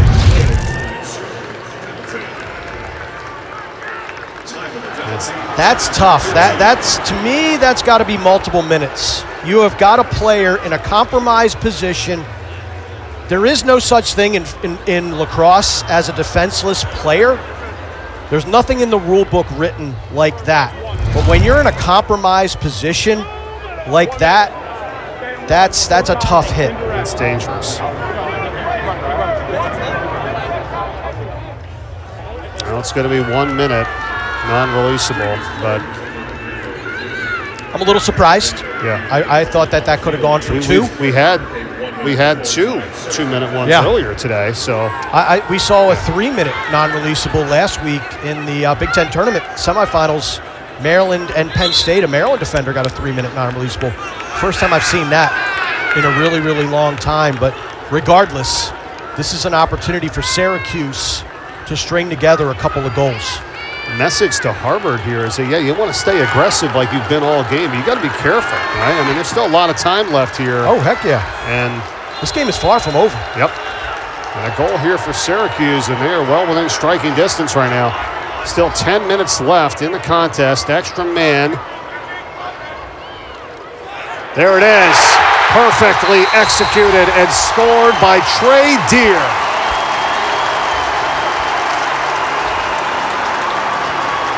Spallina shakes off the cobwebs and puts a beautiful pass. Just moving the ball around. I love the motion. Deer replaces Leo. Spallina recognizes cross crease. No one finds 91 in white. Let's take a look at his feet. Stepped in the crease after he shot and scored. And this is as close to make it, take it opportunity for Syracuse as you're going to get with Mullen at the face-off. The wing on the far side is only a Syracuse player, vacated because of the non-releasable foul. Yeah, there's still 48 seconds left. Yeah, so the foot of Deer looked dangerously close to the crease line when he shot and scored. So I'd be curious to see if that foot was in the crease. Yep, goal mouth. Okay. We just heard the words goal mouth. So let's see. Deer does not end up in the goal mouth. Let's take a look at that. That right foot. That's a good goal. And he doesn't step in the goal mouth. Yeah. And that's a good goal. It is. I mean, his placement is perfect. I mean, he knows that right foot is clearly beyond the line. Yeah.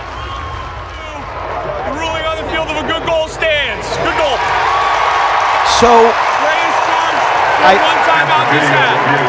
understand Jerry Byrne challenging that, but you can't mess around with your timeouts.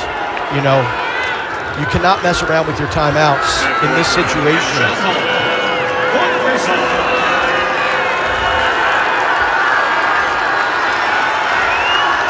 Yeah, because you lose the timeout for the unsuccessful challenge, and maybe thought, hey, that follow through with the other foot, but he did not go into the goal mouth. And now Spallina and Syracuse trying to get another one. They do, and ripping it from the outside for the goal. Kaczynski.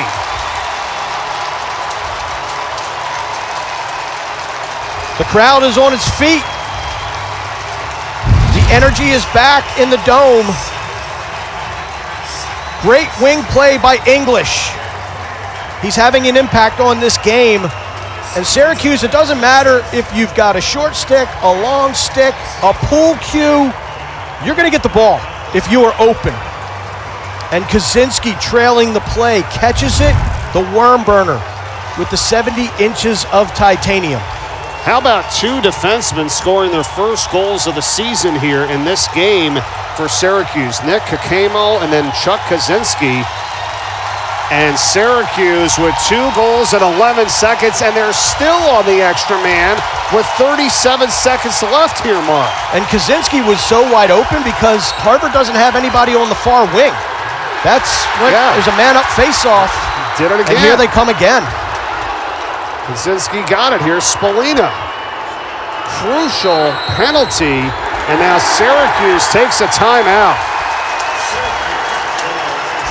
The Orange mounting a comeback with 2 extra man goals already. They're looking for more. They got 25 seconds still on the EMO when we come back.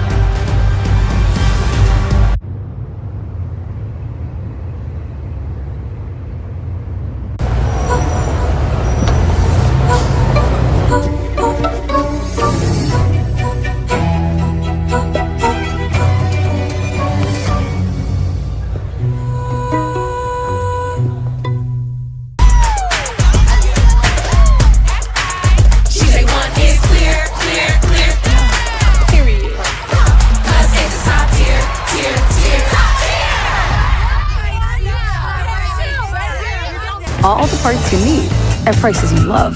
Guaranteed to fit every time. eBay. Things people love.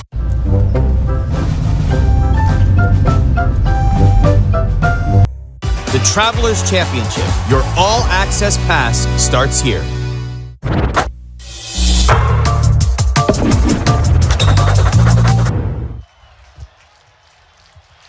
Syracuse on a run. English gets things started. Luke Roa then continues his hot shooting streak. And then on the extra man, Spallina. Cross cage to Trey Deer, and then Kaczynski doing his best Rick Beardsley imitation. On the trail, catching it and scoring. It's a good one. Syracuse is on a roll. Yes, they are, Mark, and they're still on the extra man here. The 1-minute non-releasable on the penalty from Owen Guest for Harvard. And this is critical here. Syracuse is trying to get 3 of them now. And that one is just off the mark on the shot by Greg Elijah Brown.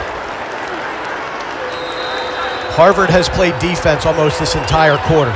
That timeout helped them catch their breath a little bit. And they're back at full strength, but it's not going to matter. It's Deer. He scores it right as the extra man was expiring, and it's a 1-goal game.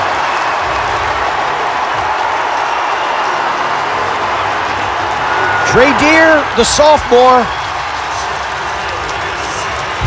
out of the Mohawk territory, Native American heritage, making a difference in this game. The extra man specialist in that lower left position. I love that feed from up top. That was a thing of beauty to get down low to Deer. Mark, it's the second time. You know he's camping out there, and he did the exact same thing. Defensively, I mean, I know you're down a man, right? Right, but a little different. The other one was a cross crease feed. Okay. That one was a skip from the top point down. But to your point, you have to account for 91 in that space. But listen, Harvard right now, their heads are spinning. They played defense this entire quarter.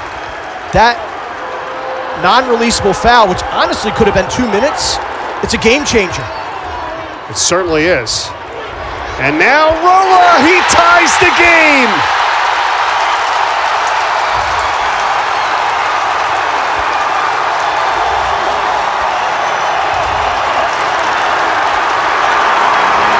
It's an orange wave.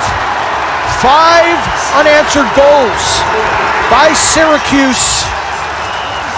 Luke Roa, we talked about his evolution as a shooter. Well, this is how it started. Time, room, success. And the bench loves it. Got to give a lot of credit to these guys, too. They were on the hype train when things weren't looking great. And they've continued their energy, and there is Roa tying his career high. Harvard right now is just gassed, I think, defensively. They are really struggling, and they have got to find a way to stem the tide. 5 goals in 1 minute and 39 seconds. That's how fast it could happen, and they win another face-off. John Mullins got it. That is now 22 as a team. He's got 21 of the 22 wins to his credit. And it's back into the stick of Roa, and now he gives it up here to Michael Leo. Syracuse can take the lead for the first time today. Fakes it behind the back. Goes to Spallina. Hiltz.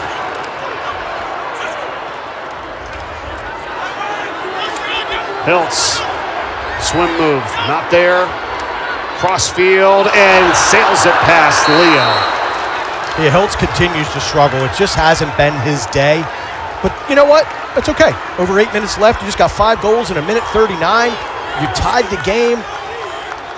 Win the crowd, you win your freedom. And right now, the Orange has got their faithful. It was 8-2 at the half in favor of Harvard, and Syracuse has outscored Harvard 9-3 here in the second half, and the Crimson throw it away. It's okay. It's still 67 seconds. Yep. Good job by Harvard. Didn't go crazy, didn't panic, picked it up, found an outlet. Credit Logan Ip, too. He continues to impress me. Came back to the ball to create an avenue to beat the 60 seconds. Yep, talking about number 3 there for Harvard. And now it's in the stick of Cortez. Cortez working his way in. Angle is shut off. Behind the net here for King. Back to King.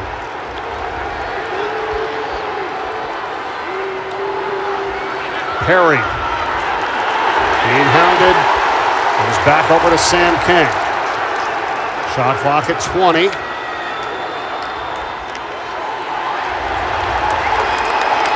Crowd appreciating the defensive effort here. Cortez. He's got nowhere to go. Trying to break free. He sails it over the top. Speidel's there for the backup with 7 seconds left on the shot clock. Let's see what Harvard decides to do. Offensive coordinator Neil Hutchinson is already subbing guys off the field. Speidel behind the net and then trying to work it in. There is Epp, and it's a violation of the shot clock. Good defensive stand. You can tell that this Syracuse defense has been revitalized by this run. Crowd has been phenomenal. Really into it now. As we said before, Onondaga Nation back in 1918 was the only team to beat Syracuse twice at home in a single season. You got to go back over 100 years, and Harvard is trying to do that here today, and now they find themselves in a tie game, a game they once led by 6 goals. Syracuse has yet to lead. McCarthy, and his pass is overthrown. Turnover. I think that this second midfield unit has been productive today, but if I am Syracuse, I'm going to ride my first line guys. Roa, English, and Leo to the finish line. 6 teams have already punched their ticket to the quarterfinals. Richmond, Penn State, Notre Dame, Princeton, Georgetown, and Maryland. One of these 2 will join them, and then Cornell and Albany in the nightcap for the right to advance. So because of a broken stick, Syracuse now has 3 shorties on defense. Will Harvard recognize and attack one of the short sticks? Here's King. Off the pick from Botkiss. Arndt's got it. Swings back for King. Uses his body. He's taken down Figueres. No call. The ball is loose. It's picked back up by Harvard and Botkiss. No blood, no foul.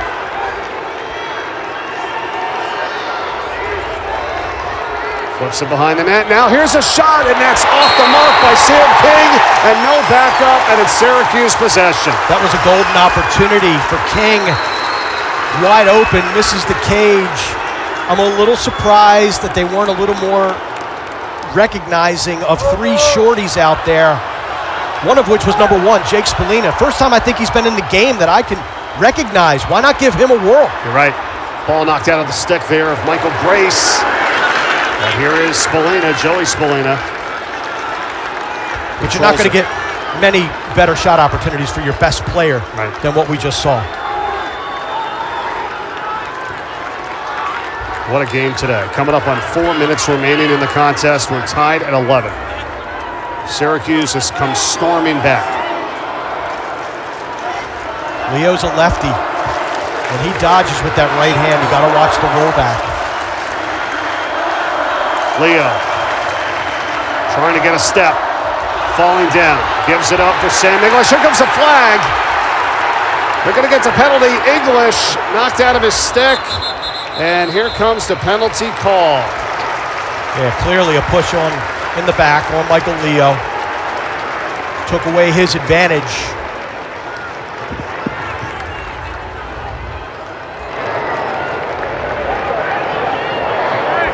I was on grade 9, push, 30-second technical. Grade 9 pushes, 30-second, please reset to 60. Clearly a push. Another man-up opportunity for Syracuse. They have turned the game around with their execution on the power play. McCorney is out with the 30 seconds. They did. They scored 3 extra man goals on that 1 minute non-releasable. They worked their way back into it here. Here's Hiltz. Spallina. Finn Thompson. Back over to Hiltz. Oh, flips it, and the shot to score from Leo. What a pass from Hiltz.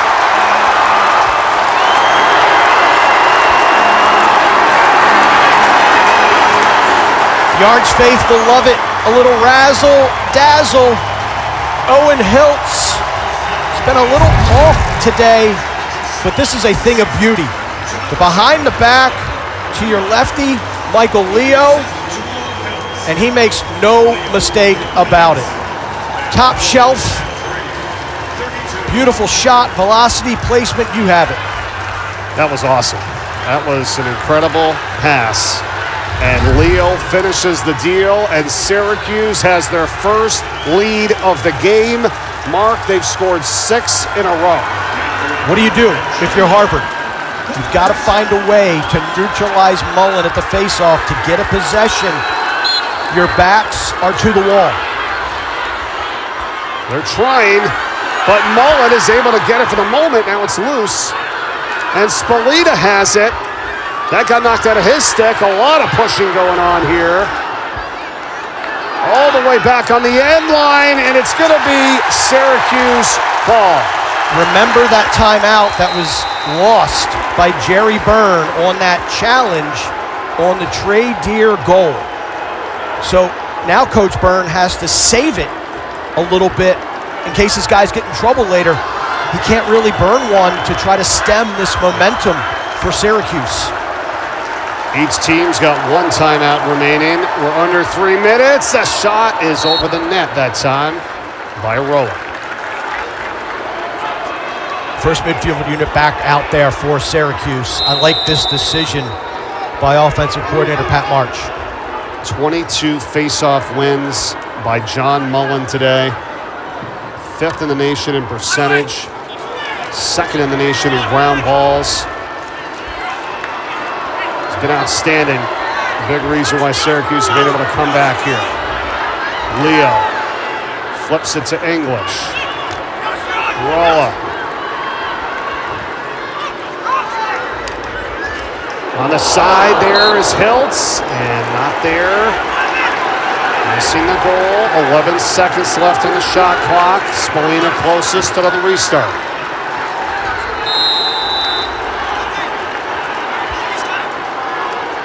Spallina rolls back, shoots, and the save by Graham Stevens. That's a shot you want. You want Spallina with his weak hand, no screen. None of the behind-the-back stuff. Clean save. Now can Harvard A clear, and then B, will they call a timeout to set something up and try to tie this thing? They get it over. Here's it. Minute 45 to go. Letting them play through.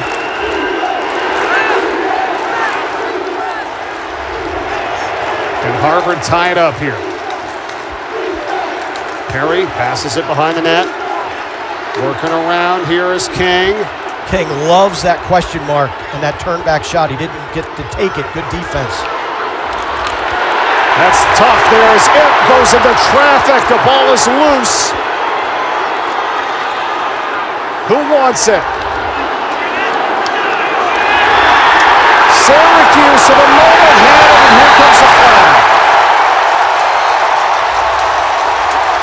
Camo got it for a split second. He got hit, and a flag flies.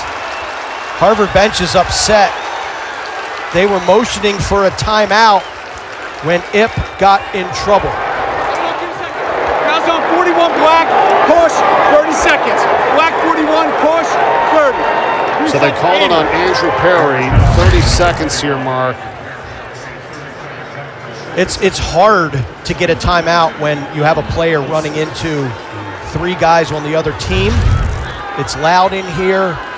Was the ball in the guy's stick? Was it out? And there you see Kakemo. He's got a gigantic goal in this game and then probably the biggest GB of the contest. 1 minute and 6 seconds remaining. It is Syracuse ball on the extra man for 30 seconds with a 1-goal lead. Winner to the quarterfinals to take on Princeton. Princeton beating Towson 22-12 yesterday, and take your pick. If it's Harvard-Princeton, it's round 3 in 2025. If it's Syracuse-Princeton, you want to talk about 2 of the elite programs in college lacrosse. They met 3 consecutive years, 2000, 2001, 2002, for the national championship. Princeton, that high-powered offense, but I think they have a very underrated defense and goaltender in Ryan Croddick. This has been awesome. It really has. This has been a terrific game. All right, break this down for us here. It's Syracuse ball. They're on the extra man with a 1-goal lead and 1:06 to go. Harvard's out of timeouts now. Syracuse does have 1 timeout remaining. Talk to us about each side. Start with Syracuse. Yeah, I think that they're going to play Syracuse lacrosse. I think they're going to look for an opportunity to score, and that left side has been open. Trey Deer, 2 dunks, and then you had Hiltz with that little touch behind the back pass to Leo. Look for them to try to continue to expose that left side of this man-down defensive unit for Harvard. Now, what does Coach Byrne have to be talking about here now in this huddle, because they're out of timeouts and 1:06 to go, and they're on defense right now? You're in a power play situation where you're on the bad side of it. So you really can't double the ball. Like, you can't pull your goalie, I don't think. We'll see what Harvard does. Yeah, there we see. Trying to locate their net. There he is, 56. Okay, because a lot of times what teams will do, they'll put the goalie down on attack to put 5 defenders or 6 if it's an even situation and just chase the ball. But again, you are in a deficit personnel-wise, man-up opportunity for Syracuse, so you really can't double the ball. They're going to try to ward off this penalty here, but then it's going to drop it down to just over 30 seconds remaining in the game. Syracuse has taken a defensive approach. Wyatt Hoddle, Carter Rice, Sam English, all on the field. They're defensive midfielders. So they are going to let this thing bleed down, and we'll see if they change personnel to go man up, or if they just roll with trying to salt this away and kill the rest of the clock. Harvard's back at even strength now. 35 seconds left in the game. English, they got to go after him. English running with it here. Knocked out of his stick. It's loose. Harvard's got it. 22 seconds to go. Here comes Owen Guest. Over midfield. Guest. Crimson down 1. Guest being hit by English. Gives it up for Spidell. Up at the top. Gaffney. He shoots. He scores. Owen Gaffney has tied the game with 6 seconds left. This is unbelievable. The one person you want the ball in his stick, if you're Syracuse, is Sam English, and he gets it taken away. You cannot give enough credit to this Harvard defense. And Owen Guest, the human clear, gets it from defense to offense. The ball cycles around. Owen Gaffney gets it, step down, ties the game. The caused turnover, the 10th of the game for Harvard with 23 seconds to go. It takes them 17 seconds. They score it, and with 6 seconds remaining, we are tied at 12. All you want to do here if you're Harvard is tie Mullen up. They're in a defensive posture, not to allow a fast break opportunity. It's down the other end of the field. The shot, the save from Stevens at the buzzer. My goodness. Syracuse almost won it. And Stevens saves the day as we go to overtime. Unbelievable end of game sequence. I'm not sure if that would have counted or not, but Stevens makes sure that there's no controversy by blocking that Owen Hiltz offering, and we're going to extra lacrosse. This was crazy. Harvard scored with 10:59 to go in the fourth quarter, and then Syracuse scored 6 in a row, and then Harvard ties it with 6 seconds left. Let's see what you're saying here, Mark. Yeah, I don't think he got it off, right? Probably wouldn't have counted. Yeah. It's a close one. Either way, great job by played till the Stevens whistle. here. Yeah, for sure.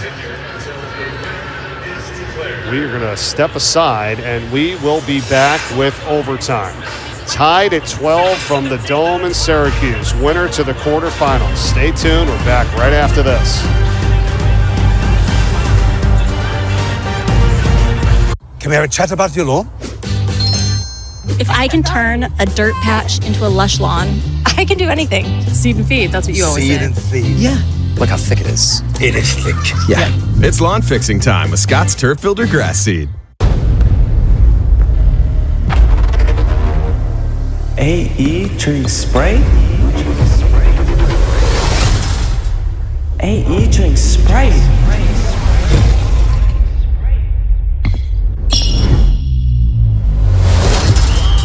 You want to hoop like Anthony Edwards? Practice. You want a refreshing drink? Obey your thirst. And I tried to tell him, man. Oh, I know.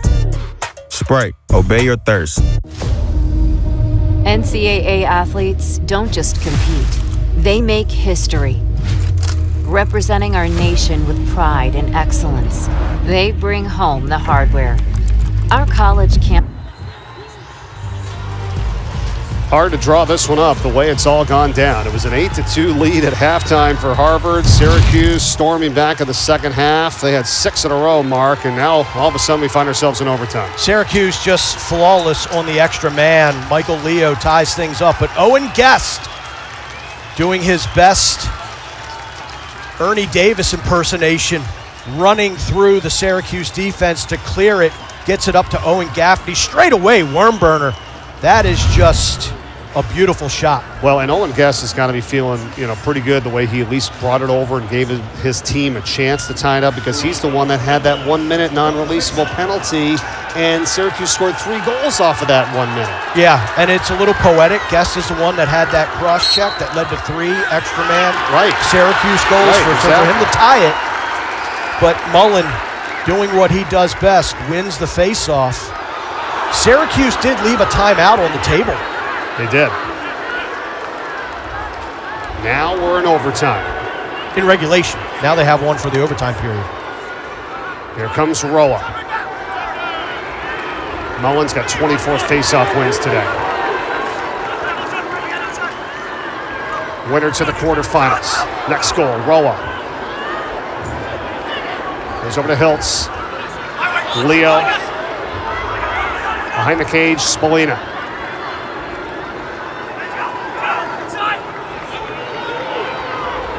Spolina still with it. Feeds it on the cut. Here's Hiltz, a shot to score! Owen Hiltz wins it for Syracuse, and they're going to the quarterfinals.